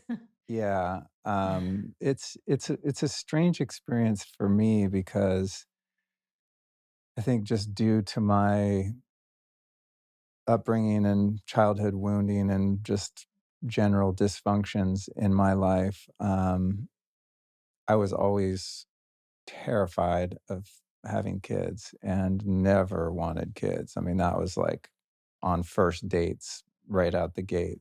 I'm never having kids, so if that's what you're looking for, it's been nice meeting you, kind of thing. And I'm not proud of that attitude. It's just like I said, it's a long, long story as to why I held that attitude, but like fear of losing my freedom and all this kind of sort of, for me, immature perspective. And having grown and done a lot of healing in the past few years and being with you and loving you in the way that I do, that has now completely shifted into a 180 where I really, really want to have a kid with you. And so now I have very little concerns or fears about having a kid. My fears are more about not having one. Yeah. Um, and, sometimes I wrestle with, the idea that like I missed my chance or there were opportunities, and I'm grateful that I didn't have kids with, partners where it probably wouldn't have been advantageous to either of us or said kid and whatnot because of, my levels of maturity and just capacity to hold a healthy, intimate relationship and whatnot. But it is difficult for me at times. There's a a Mm. FOMO-esque sense to the way I feel because, we're both getting older, but also everyone's popping kids out left and freaking right. So just like in my face all the time, everyone we know is pregnant, has a kid on the way, or just had one. I mean, my little brother has a beautiful little boy that I'm just obsessed with, and shout out to Bjorn, like, what a little cutie. I'm, Yeah. like, in love with that kid. It's So my first cute. nephew, and, I've actually it's interesting, and this is part of why my yearning, I think, has increased is and you already know this, but when I just saw pictures of that kid before I met him, and then even more so when I met him, like, it's a kind of love I've never had for a kid before. I guess because it's my relative, and I Mhm. love my brother Cody so much and his amazing wife Emily. But when they send me pictures of that kid, sometimes I just cry.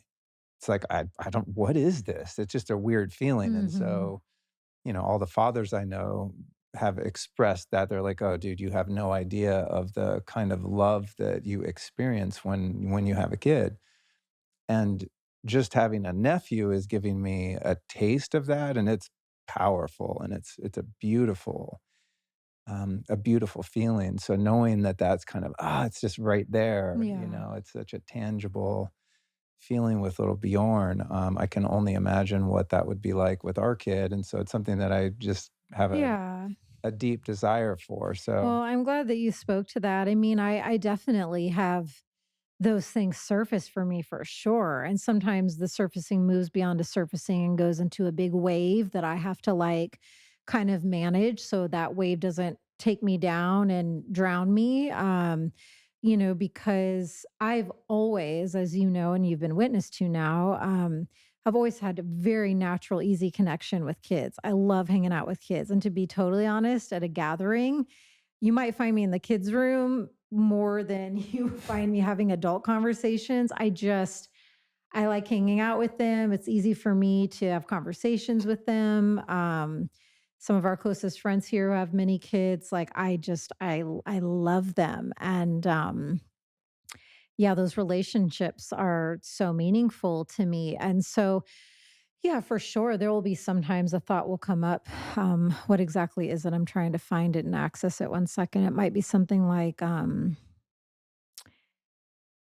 yeah, that it would be really fucked up if I'm not able to be a mom this lifetime, like for so many reasons. Like, I mean, kind of joking about these giant milky breasts. I mean, I've got these like double, triple D. I don't even know. They're just huge. I got these huge milkers, like mommy milkers. They're like, I sometimes I look at them and I'm just like, I mean, yes, I'm grateful that I have them and I think they're beautiful breasts and I knew you appreciate them, but just beyond the beauty of them, like the functionality, I just look at them and I think these giant knockers are made for milking. Like I can't imagine that I'm not able to have our child latch and receive milk from these big boobies. So there's that, but then I just know I'm a great mom. I have maternal instinct. Like when a friend hands me off their baby so they can go facilitate a little medicine journey for someone and on the land, and I can tell that baby, even though that baby's not old enough to speak, I know when that baby needs me to take them into the to where the mom is to be fed, like, and the mom, that this kind of thing has been acknowledged to me over and over. They're like, wow, like had you waited 5 more minutes would have been a total meltdown. Like I have that attunement with my mom instincts and with babies and kids. And so, yeah, sometimes I definitely have that thought that will enter, but I don't write it out because that would be detrimental. And there's just no point in like letting it freaking take me under. But definitely have those thoughts of like, wow, I just can't imagine what a bummer, how sad that would be if you and I aren't able to create and birth and bring into this world a beautiful child, knowing who you are and the work you've put in and the devotion, knowing who I am, the work I put in and the devotion. I can only imagine the type of beautiful being that we would create and incarnate together. So it does feel, at the thought of that not happening does feel like a travesty. But what I choose to manage and to stay more attuned to than those thoughts is the trust, complete trust. I have complete trust. I have full trust in this Yeah. happening. I think because you have that trust, that's kind of the saving grace for my fears around it not happening. I just think, well, if you're okay with it and you're someone who really wants to be a mom and you've wanted that for a long time, where this is kind of a new desire of mine over the past couple years, so I just lean into that and just do what you do. you know. But I also feel like we're on track. We're exploring some different options now, and Yeah, I think that we're aligned in terms of okay, just the trusting and just allow nature to take its course kind of thing. And well, I feel like we leaned into that and did that fully. as long as was practical. And now we're kind of like, huh, let's maybe get a bit more creative. Yeah. So we'll see. Uh, I love how real you are, by the way. You're so funny. Sometimes when we do podcasts together, I catch myself saying things and I think, gosh, should I have said that? And then you say things, gosh, should she have said that?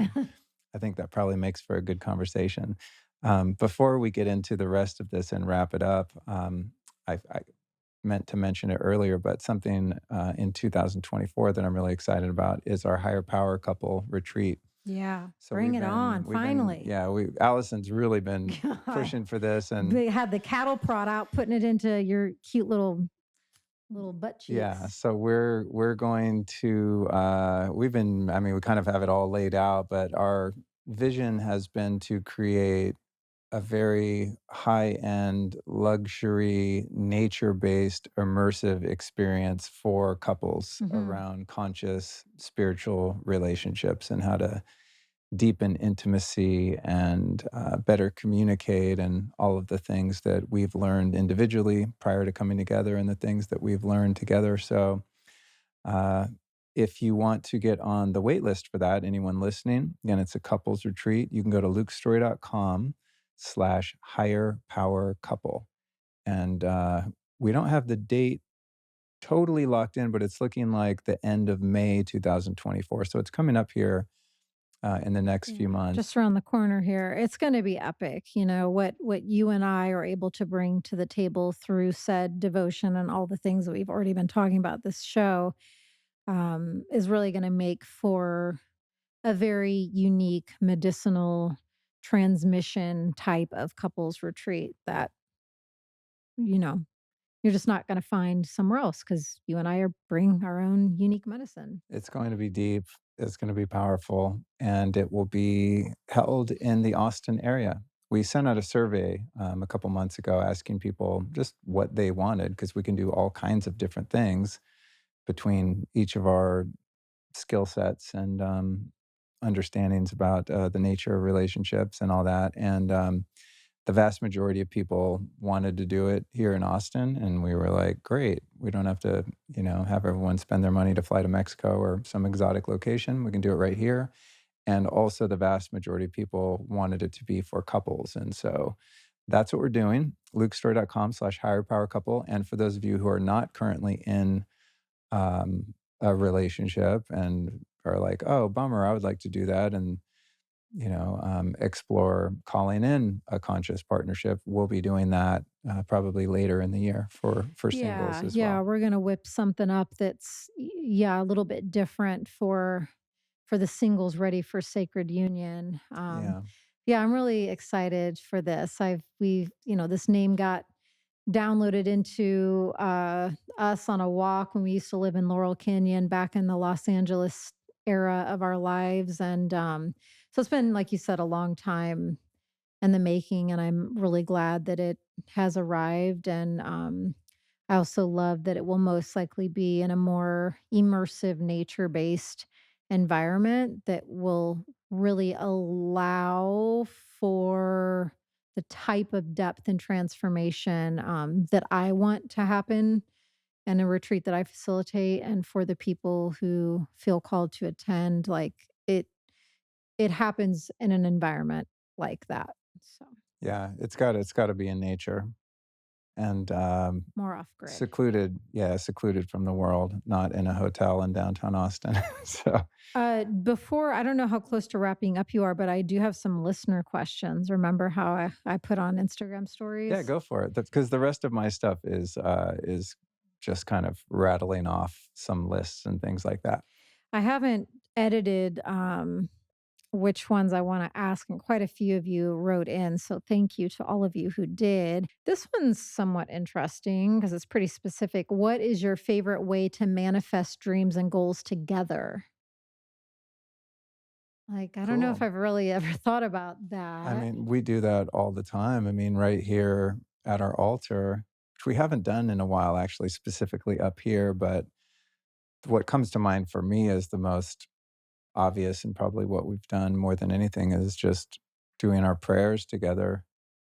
And our prayers usually, typically, either one of us or sometimes both of us will speak to Hmm. source and out loud and verbalize first and foremost, things for which we're grateful. And even I think in terms of asking for things that we'd like to manifest, our prayers are essentially giving thanks for those things as if they've already happened. And also, may most benevolent and high God, may your will be done. We're always, that's always the ultimate prayer, no matter what specific goal we may be speaking to at our altar. We always give it back to God. Yeah. I think the way that it usually goes down, and there's not like, we don't have like a set protocol that's written on a stone tablet somewhere or anything, but we each have our goals and dreams individually, and they're mostly intertwined because our lives are so intertwined that it seems that we each bring our highest priorities to our prayers together. And, if you're working on bringing something into your experience or our experience, you might lead that particular prayer session more. And likewise, if it's something that's kind of been on my list and things that I want to manifest, like, for example, selling the business, that was something that was in my prayers, like, God, show us what to do here. What is, Jesus and Mary, yeah, please show us the way. exactly. It's one of my songs. And, so that might be something that's more pertinent to my life, but also affects both of our lives. And so I might bring that. But yeah, I think the power of the Holy Trinity, is kind of how I think of it, as my soul and your soul in harmonious communion and bringing our gratitude and desires into our prayer. I think is one of the main ways. Yeah, also, working with fire and smoke is a big one for me, and maybe as a by proxy for you. But I'm a fire keeper kind of gal. Um, and so yeah, and I think this past year, 2023, more than any other time in my life, working with the medicine and power of fire and smoke specifically have been so at the forefront. I mean, even my work going back to through smoke inhalation, most likely getting the pneumonia as a newborn baby, and like transmuting, and like all the months and months and months of dedicated healing, transmutation, alchemization work that I did, to, I don't know if rebirthing my birth story is the right way of putting it, but, that was all through fire, lightning, smoke, medicine. So we go in the backyard a lot. We have a fire pit, and I can usually tell when it's time, and I'll tell him like, "Hey, I think tonight is a fire night." And so I'll also attune to, are there certain offerings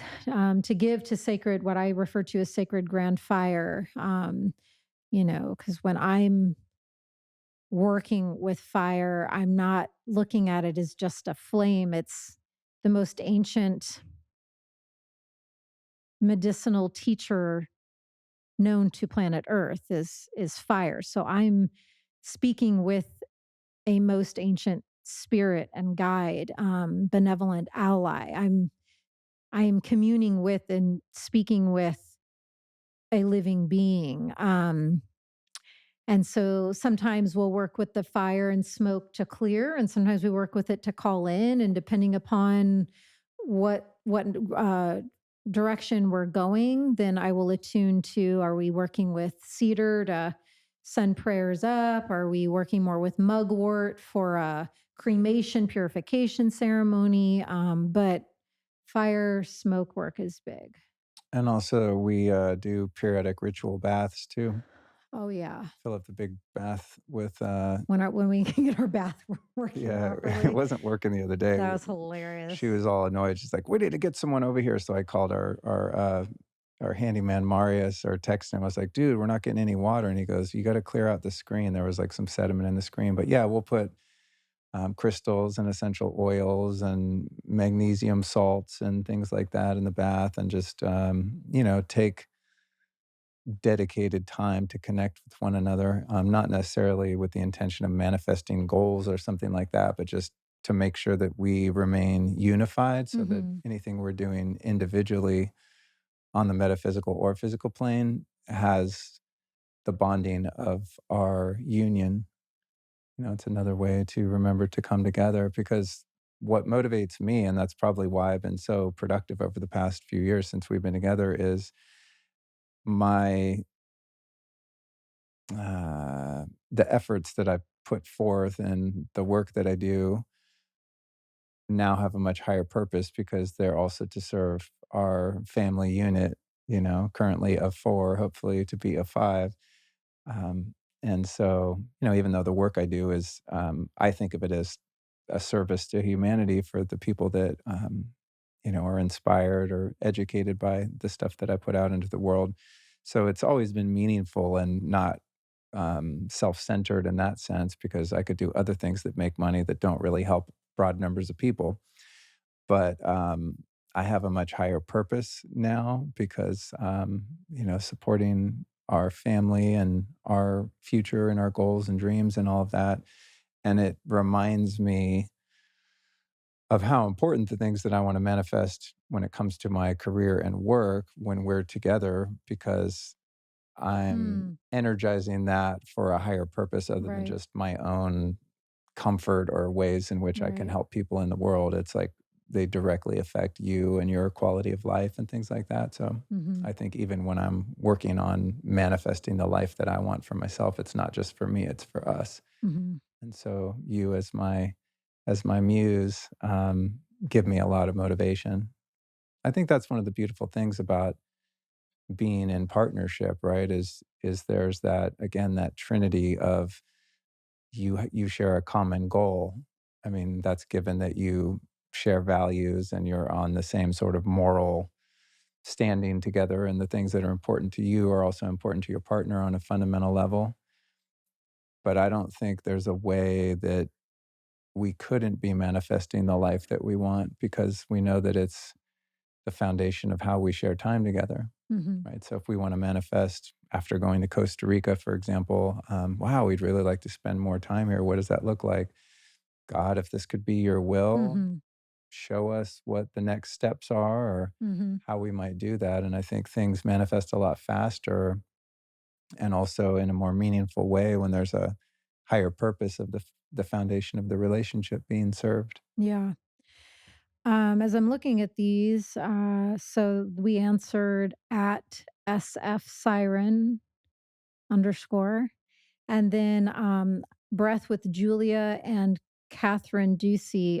Looks like what we've already chatted about should have hopefully answered a couple of the questions that you both sent in. So I hope I'm correct in that. A couple of people asking, like, what is typical day or daily spiritual practices? And then that kind of coincides with another one who asked any practices or rituals to stay connected. I always think of us with like guitar and the silly medicine songs channeling in. Like, I really love and value and cherish our time together in that way. That always feels really special. The fact that, you for many years in your life played in bands and already when we came together already had a lot of guitar ability, and then somehow, oh, it came to me in the ayahuasca ceremony. I was like, how did the call to learn guitar? I forgot for a second how that happened, but yeah, it was through grandmother medicine. I was instructed, yeah, that was a next major focus for me was to learn guitar. And I had honestly, I play a lot of shamanic instruments, and I'm very masterful at guiding drumming shamanic journeys, but guitar just wasn't on my radar. And so I was really pleasantly surprised when it came in during that medicine night. And it's just been one of my greatest joys. Last year for my birthday, you got my own guitar. And um, yeah, even some days where it's just 5 minutes and I'm just trying to stretch my fingers out to get that one chord or whatever it is, whether it's longer times or not. I think that's a really unique way that we're able to come together, that we both play guitar and like to sing and fart around with music. Yeah, that brings to mind two other important points. One of them is is so powerful but seemingly insignificant, and that is many times throughout the day, every day, one of us will make a point to come have nice, long, connecting hugs together, and even more specifically, to breathe one another, to sync our breath and just spend Mhm. some time breathing together. And it's crazy. I don't know if I've shared this with you actually, but I have all of these different health gadgets and biohealing tools around the house, and some of them give you energy and some of them calm you down. But nothing settles my nervous system more than just taking a few moments to co-regulate with you and just breathe. Like if I'm stressed out or having anxiety, if I'm in my office just grinding and I'm like, oh my God, I'm forgetting to breathe, and I'm, just sort of, yeah, just experiencing some kind of stress, just taking, a 60-second to a 2-minute breath together is Mhm. a really powerful way to not only connect with you, but also to just ground myself back into the reality of life. So that's a Yeah. really important way, and that's also something we do often when we pray together too. We'll often start of just holding each other, breathing, looking each other's eyes, just getting in a great feeling and emotional state. And then the other one, which I'm surprised I forgot, for me, some of our most potent bonding experiences have been in medicine ceremonies. Mhm. And even on my own, because we're so connected, and in those realms, there's no separation on the soul level because you're erasing time and space and you're in a quantum field of no time and space. And I've had all sorts of telepathic conversations and experiences with you, whether you were physically present or not, but also in some of the experiences that we've shared together, wherein there's a depth of intimacy and honesty and overall connectivity that has been extremely meaningful to me.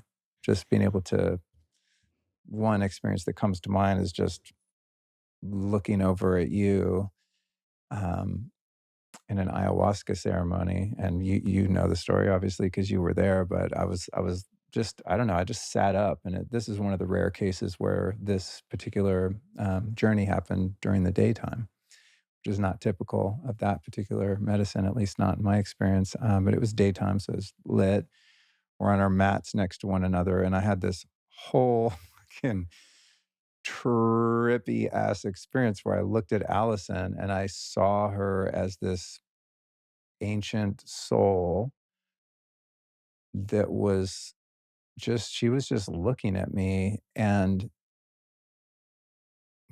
it's like not I mean, words can't even describe it. It's pathetic to even try to attribute words to what the experience was, but what happened is I looked into her eyes and I saw this ancient soul and I saw how old our connection is and how deep our connection is, and I got this sense that, oh, it's almost like she had come back for me almost to retrieve my soul into love, not romantic love, but like capital L love. And she, without, I don't know what was going on with you. I mean, we talked about it and you're like, I was just sitting there looking at you, basically, but she did a healing on me that was like to the core of my being. And I just was wailing. I mean, I don't know if I've ever cried like that in my life. And I wasn't crying because I was having thoughts about anything. It was a no thought cry. It was just a transmission from Allison's soul to mine, and it was a healing transmission that was melting lifetimes of suffering from my being. And after an experience like that, my perspective of you as my wife and as my partner is never the same. Mhm. I don't take you for granted, in other words. Not that I ever did, but it's, I'm just hanging out in the house. Oh yeah, it's my wife over there, whatever. It's like when I look at you, I see that person or that soul, that being that I saw that day. And so, in terms of deepening our intimacy and our love and contextualizing the higher purpose of our relationship, peak experiences like that have informed that for me, and there's no unknowing it or unlearning it or unexperiencing it because once I saw that, I couldn't unsee it. I can forget it, but I have a touch point to go back to that when I Mhm. look at you, it's like, whoa, holy shit, this is a powerful being and a powerful being that has a tremendous amount of love for me, and that sees me, really, really sees me. Mhm. Yeah, I do. Yeah, that was so powerful and beautiful because yeah, Yeah. like you said, the room was very illuminated and, for anyone well versed in being called into sacred plant medicine ceremony, yes, typically it's very dark and it's at night or all through the night. And um, so, yeah, to be in a well lit, fully populated room. And for the most part, this final day was the lighter dosage day. And, most people not in a full on experience, but you were. And I think that was, I mean, everything's always perfect in those experiences. But yeah, I can only imagine for those others in the room, being witness to that. Like I know our friend Ashel, who, yeah, he reflected something really beautiful in the closing sharing. He's, just how he saw in us this other level intimacy. And he didn't say this, but like I keep thinking of into me you see, intimacy. And that's literally we were laying there on those cots facing each other, just doing nothing but staring into each other's eyes for what do you think, like an hour, hour and a half at least? It was a while. Like, just that's all that was happening was staring and a transmission and a soul level experience and a soul level communication and healing that was happening just simply by into me you see. And you saw the ancient medicine woman in me, and you saw, yeah, our purpose together as a couple. Um, and yeah, those ancient whales, those ancient clearings. Oh my gosh, there's nothing like those. They're so beyond words cathartic. It was hardcore. Well, also that day, I had expressed to the facilitators that I Mm. wanted more Yeah. medicine. So I was also, I mean, it wasn't a big challenge, but part of it was since everyone else was kinda chilling, Yeah. like, people weren't having that kind of experience, and I wasn't planning to. I just, for whatever reason, I felt like I wanted to go a bit deeper, so they gave me, more medicine, and, I was kind of there were moments when my ego would, like, peek through the fog and be Mm. embarrassed because we're, like, in a room with a bunch of people, and Eh, people are just hanging out in a light sort of energy, and I am wailing, bawling, and it would not stop, and then it would kinda yeah. subside, and then I'd look back over at you, and it would just c come back. I mean, it was like ancient lifetimes of some sort of pain and suffering that was not, as I said, it wasn't even identifiable. I wasn't thinking Mhm. about a traumatic memory. It was just like, whoa, there is some hurt inside me that goes way back, and it is deep, deep grief. Mm.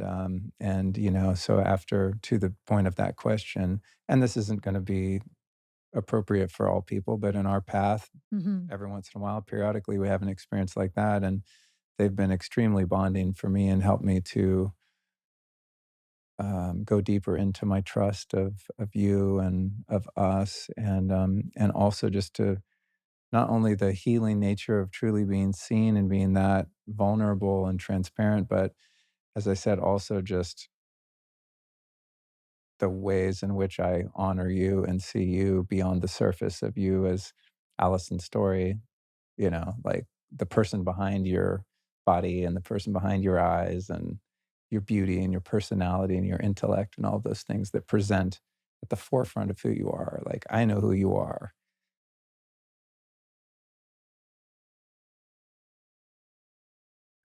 way past that. Yeah. I'm so grateful for that. And that's a bond that is not limited to this incarnation. Mhm. It's a different level of bond, so I'm most grateful for that. But we have just a few minutes here, so I wanted to Yeah. rattle off a couple other things here.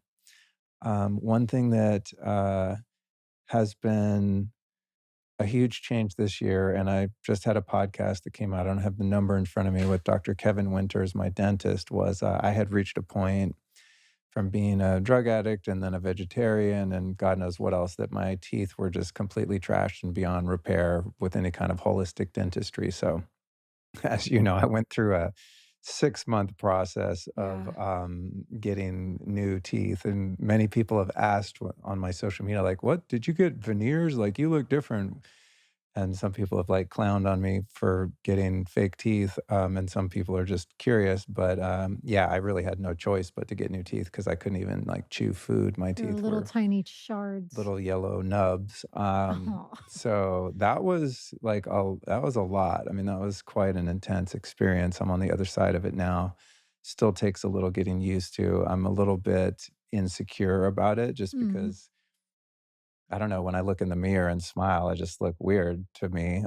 So it's good for my ego to have that experience and learn how to disidentify from physical form and not get hung up on, how I appear and things like that. But that was a huge project. But I And want you to feel, like, happy and proud of your teeth and smile, because it's like before when there were those little tiny nubs, I noticed you would kind of hide your smile, and you're such a handsome man. I always be like, "Oh, you always look so cute when you smile," but I understood why you would temper it, but it's like I don't want the same thing to repeat now that you have these bigger new teeth, you know? Do um, you find yourself, like, hiding your smile still with the new teeth because of if I'm being totally honest, which I always do my best to be on this show, sometimes, yeah, yeah, I can it's tell. just it's a weird feeling to just look totally different. Yeah.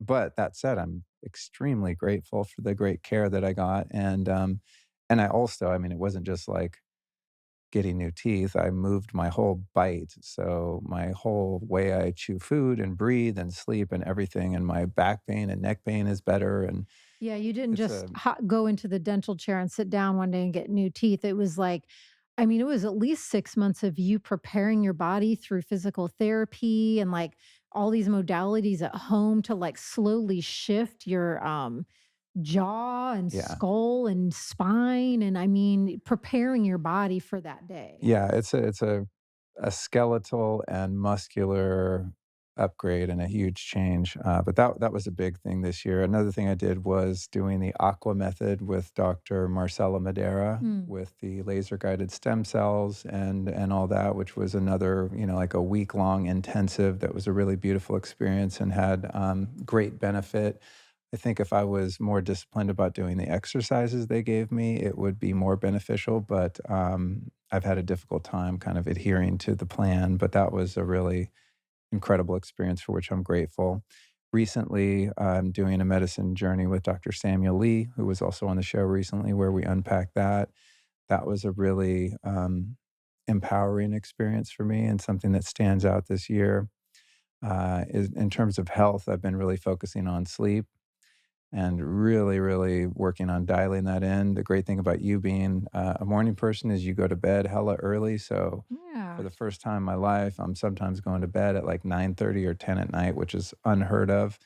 I got this new device that I'm testing out called a Soul Tech that goes under the bed, and you wear a little wearable bracelet, and it's really effective for not only helping you sleep, but helping your sleep architecture so that you have the proper ratios of REM and deep sleep. There'll be more on that later. Um, been working on my liver. I've been told by many practitioners that I have stagnant liver, if not on my way to fatty liver. So I've been stepping up the coffee enemas and doing the liver gallbladder Indeed, he cleansing. has. Yeah, On a typical morning, I can venture into the bathroom and Papa's laying there with coffee going in the rear. yeah, and that's unconditional love when your partner is allows that to take place. Um, the only real complaint I have in terms of my health, I feel like my sleep's better than ever, my energy's better than ever. I'm healthier than I've ever been for sure. I turned 53 a couple months ago, but my tinnitus or tinnitus, as some call it, is still just completely off the charts. However, I'm hopeful this coming year. I'm working with Dr. Kristen Kinnear at Illumineer. She's a famed audiologist here in Austin, and so I've been working with her every couple weeks and doing some different exercises and things like that. And Yeah, you then, get your little meter out at gatherings. yeah, so I'm, working how to reprogram my subconscious and get out of my limbic system and stop freaking out about the sound I hear in my ears. And then we're about to start something called Linear, which is I think it's from Austria, if I'm not mistaken. And it's a very effective treatment that my dad's had great success with. So we're going to start that with her soon. Some of my other great discoveries this year, the things that have really moved the needle for me have been this thing right here, which is called the BioLight, and that's from the Shielded. It's called the Shielded Shop. My friend Brian Hoyer, who's a EMF guy that did a lot of the work in our home here. This is a really cool light that allows you to switch from daytime full spectrum, like full spectrum blue light, to blue free yellow light by flipping the switch. I know I'm a geek, but I'm really excited about that because dealing with the lighting at home is like a whole project. So shout out to Brian for fixing that. While I'm writing and working, I've been using something called Brain.fm, which is a focus program, kind of like binaural beats on steroids. So I listen to that with headphones. It also distracts me from the ringing. I've stepped up my breathwork game with the Othership app, Mm, incredible breathwork app. You hear me up here on most days I do. doing all my thing. I'm listening to that app. This Then the is true. Mendy, the at-home neurofeedback device, has been great. Discovered that this year. The Vibe Plate, which is downstairs in our AKA the shaky plate. the Shaggy Plate. It's a big cage, so you can stretch and do pull-ups on it while it vibrates. I got a new PMF mat, a set of them actually, called the Cloud with a K from Centropix, and it's a very sophisticated um, frequency set from the scientist that created what's it called, the Beamer. Yeah, he defected and made this one that's even cooler than that and like thousands of dollars less. I've been thriving on the ketones from Ketone IQ. That's part of my daily thing now. Huge shout out to Update, these Update drinks. with paraxanthine. Yeah, and Obsessed. I know when Allison likes some of my, health gadgets and supplements and stuff that we're onto something, we drink these things like maniacs. It's like drinking a caffeinated energy drink with 0 anxiety or, like, And also overstimulation. 0 caffeine. Yeah, it has no caffeine. It's the good part of caffeine, which is one of the 3 molecules in caffeine, paraxanthine, which I did a show about update a few months ago too, but that stuff's amazing. Getting on the hydrogen water from the Hydrofix, that's been a game changer. I'm drinking that all day, every day. Using the Newbie from NewFit, the electrical stimulation device, that's become part of, both of Love our it. routines here. Getting on the Beam minerals, which I haven't turned you on to because I just got them, Yeah. but I'm really excited about the, You had me at ancient. ancient decomposed plant matter. Yeah, that. It's similar to Shilajit, but it's in a liquid form that tastes like water, so it's easier for some people like you. Speaking of Shilajit, Mana, it's been part of the Again, daily. obsessed. Yeah, I put it in our morning matchas, our morning cacaos. I'm always squirting it in there. yeah, Mana is incredible because 'cause it's got, like, a liquid version of Shilajit and also, minerals from the Dead Sea. The Sunlight and Sauna, we upgraded our sauna this year, which is great because we can both fit in it, which is Yeah, it's amazing. cute. One of my huge life goals, in addition to finally buying a house, is to get a proper whole house filtration system. So we have the Ophora whole house water filtration. Did it. Yeah, so when we take our ritual baths, we're not doing so in fluoride and chloramine and all the nasty stuff in there. And And even then, cooking, like when I'm making kitchery and like all these high vibe meals, I don't have to worry that like the water component of the meal is all gross and yeah, fluoridated out. so we have the BioQuantum hot and cold water dispenser that is like a double filtration because the garage unit is like this massive unit that filters all the water, preliminary filter. And then you have the RO and infusing the oxygen and all of that. And then we still drink the Alive spring water as our room temperature water, but it's good to have both. We also installed the whole house analemma water structuring unit, which is really awesome. And so Water game on point in this for household. real. I mean, talk about hard work. These things do not come easy. They're pricey, and it's also just a lot of work to get someone to install it in your house because your average plumber, they don't even know about this weird shit. But we did it. Supplement wise, probably my favorite discovery this year would be the Mitozen Lumitol Blue, the methylene blue stuff from Dr. John. The Ion Layer NAD patch, I have one on right now, but yeah, I have a long sleeve shirt, so you can't see it, but that's a way to get subcutaneous NAD for energy for the mitochondria without having to take an injection. Way cheaper, way less painful. So awesome.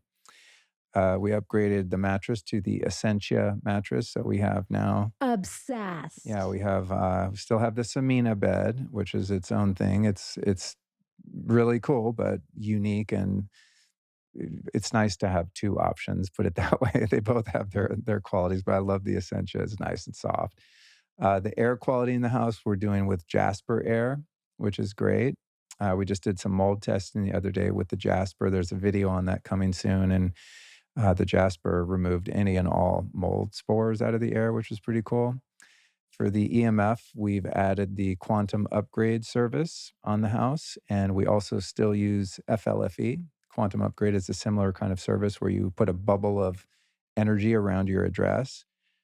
For brain health, I've been doing the Newtopia Collagenous and the Newtopia Nootropic stacks, which have like upgraded my focus, mental energy, creativity incredibly.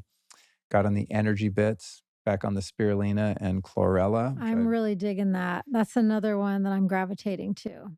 yeah, and I've been on those algaes for a long time, but it's hard to find a good source and, they taste like ass, so these guys make them in little tablets, which I give to Cookie and Allison, and that's been great. Another new discovery this year was, Amanita muscaria mushrooms. Did a episode with Sky Dragon from, And now our freezer is full of them. yeah, Amanita Warriors, which I have not done like a journey dose of them, but one night when I first got them, I didn't have a scale yet, so I probably made more than I thought I was, and I had some very strange dreams and a little bit of night sweats, and it was close to a psychedelic level, so I learned my lesson, and I'm now just microdosing the Amanita, 'cause that wasn't a particularly pleasant experience.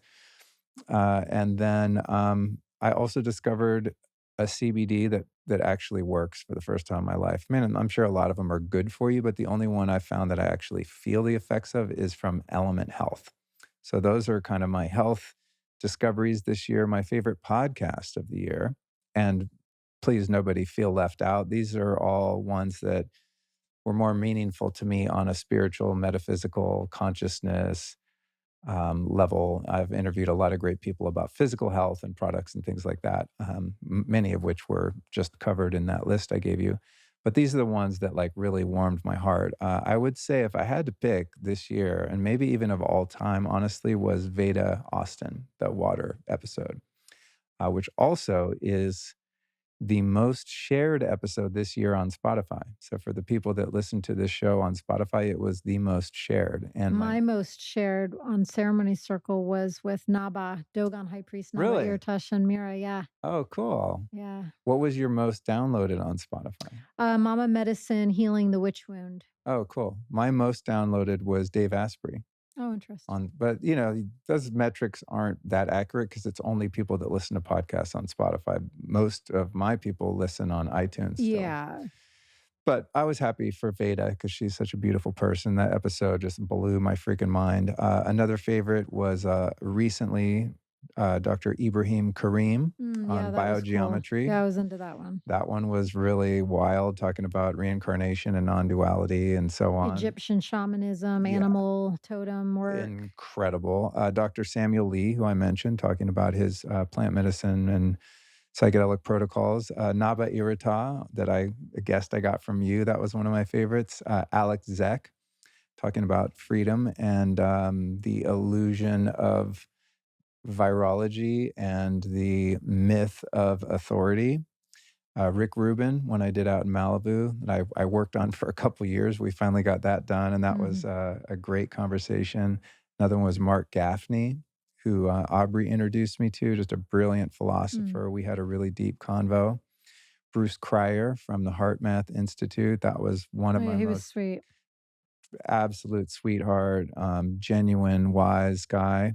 The one on Hey, which you're a wise guy. wise guy, huh? You think you're funny, huh? One that I probably laughed the most. Well, I probably laughed the most during Alex Jones, but technically that's a 2024 episode, which is just hilarious at times. But the other one was, of course, JP Sears. And that wasn't even like JP doing comedy, but he's just such a clever and funny guy that I really enjoyed that. One that I really learned a lot from was Dr. Nicole LaPera, Oh, yeah. the holistic Yeah, I love her. psychologist. Oh, yeah, it's funny, because I knew we were recording today, I did a screenshot because I knew we would talk about this, but just today she posted, "Hugs calm the nervous system, more hugs, less advice." Wow, Yeah. there it is. Proof.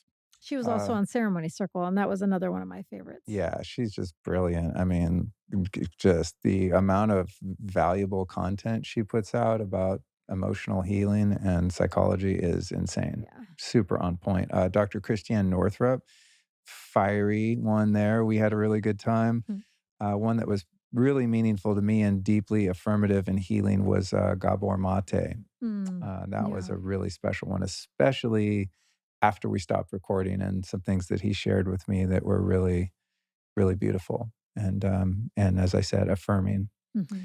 And my two favorite books this year are The Most Dangerous Superstition by Larkin Rose, who I'll And be having. Animal Power by Alyson Yeah, Charles Story. who I'll be having on the podcast. That's always a favorite, honey. Yeah. Larkin Rose will be on the show soon, and I'm hoping to host a screening for his new film, Mr. Jones' Plantation. And I will say that The Most Dangerous Superstition as a book is by far the most important book I've ever read in my life, with the exception of books on spirituality. Hmm. And the premise of that book is that we are living under a hallucination, a delusion that any person or group of persons has the inherent right to rule over another. So it totally dispels the left and right, Republican, Democrat illusion, and states very plainly and convincingly that no one is bestowed with the right to coerce or control any other human being. It is mind blowing. And the next one would be The Creative Act, A Way of Being by Rick Rubin, co written by my friend Neil Strauss. Amazing book on creativity. My favorite book this year, and I took a many, many year hiatus for just intuitive reasons. I used to read tons and tons and tons of books. Every place I would move all around the country, I was reboxing and lugging around, sometimes probably hundreds of books just because I love books so much. And then I think there's probably 8 or 10 years where I didn't buy, order, read any book. I just needed a break. But after such a long hiatus, I got the intuitive hit to recently get. I've always loved Pema Chodron. And if people ask me like favorite author, I usually always list her. But I was just so enthralled by it and so deeply grateful for her book, The Places That Scare You. Highly recommend. Yeah, it's funny. You ordered those books, and I since we've been together, you've not been in a reading phase, and I've always found that funny because you have so much wisdom, and much of the wisdom that I've been able to acquire has been from reading spiritual books and then doing what they say to do, you know? Mine comes from inside me. Yeah, so I was when you got those books, I was like, "Oh, that's interesting. That's cool." I love, Pema myself. Things about which I'm really excited this year, and then we'll get out of here and you can share yours. First and foremost is our retreat. Oh, and you literally have to get out of here. Yeah, I'm Okay. going for my third EBO2 blood. Uh, what is it? Ultraviolet blood irradiation and ozone dialysis. It's for mold that I found in my body and free mitochondria and all kinds of stuff. But our retreat is the thing I'm most pumped about as we move into this new Higher year Power for Couple sure. Retreat 2024. Yep, end of May. I'll be launching a new website in Q1 that I've been working on for almost a year. It's taken much longer than I thought it would, but it's going to be beautiful. And Yeah. for you, longtime or regular listeners, you're going to be stoked because it will have a search feature on all of the past podcast archives. So you can go in and search a guest name or a topic. It's going to have an incredibly robust online store. So right Can you now, search like a product? yep, hell yeah. Because I get so many messages and DMs from Oh my people, "Hey, what do God. you recommend for the EMF or mattresses or whatever it is?" And then I go on and like web search it, find a link, and then I send it to people. So now you'll be able to go to lukestory.com/store, put in water filter, and you'll go to that particular product or section. And it's also just the site has more functionality and it's more representative of who I am. I mean, my site right now is total trash. It's just a Squarespace site that I threw up in 2016. I've never changed it or updated it. It's a train wreck. So I'm really excited about that.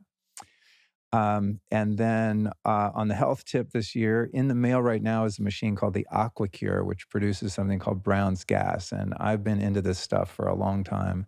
Finally pulled the trigger on that and will be interviewing its creator, George Wiseman, very shortly too. So that episode will be coming out. And I'm really excited to do some deep healing with that particular machine. And then lastly, would be really continuing my commitment to meditation and breath work, which I've been doing forever. But I feel now more than ever that this is critical for me to be the best version of myself and to make my contribution to humanity by being the most loving and compassionate person that I possibly can Mm-hmm. to myself, to you, to our pets, and Hmm. to everyone I know, and to And everyone that side listens to this note, show. not getting into conversation because I know we need to wrap right now, but I think a curious pondering in 2024 could be the definitions of love and compassion and expanding your horizons for the highest way in which love can function and be expressed from you. Because I think oftentimes we get very programmed of like, be the most loving person you can be. And then when you ask yourself, okay, if I'm feeling resentment towards this person. What's the most loving thing I can do or be for that person? I think we get very programmed as to how that expression of love is quote unquote supposed to look and feel like. So, my invitation is to expand beyond boxes and boundaries and open your horizons as to truly, when you truly investigate that, how the highest form of compassion emitting from you, how the highest form of love emitting from you can and should work in said scenarios and situations. I think the answer might surprise you Absolutely. because that might look as like staunch boundaries or Setting boundaries in an unhealthy dynamic is probably the most loving thing you can do for yourself and the other for person. all. Yeah, Yeah. to stop the perpetuation of dysfunctional cycles. Yeah. Uh, you guys go to lukestory.com. Wait, no, what is it? No, lukestorymerch.com, and you can Mm. get your vitamin D's nuts. Sure. Vitamin D's represent. No, I really want you guys to go check out the merch. It's super fun. I put my heart and soul into it, I just and realized you should do a shirt with Cookie's face on it I'm doing it. I because love it. people love Cookie. I'm gonna do that. The Cookie Monster, absolutely. Yeah. All right, I wanna thank everyone watching and listening. From the bottom of my heart, I really appreciate each and every one of you that tunes in. This year, we also hit 13 million downloads, which is astonishing, and, Solid. every time I get positive feedback, and even when I get critical feedback, I'm so appreciative of that. The critical feedback is welcome because it helps me do what I do, in the best way possible. And when you guys share these shows with your friends and family, it's really helpful. I don't advertise this show. I post things on social media. The only way people really find out about the Lifestylist podcast is from you sharing it. So, by all means, please continue to do so. And more than anything, I just want to thank everyone for listening and allowing me to continue to have these illuminating and expansive conversations that are such a benefit to my life and hopefully to all the lives who listen. Amen. And here's to beautiful miracles in 2024 and beyond.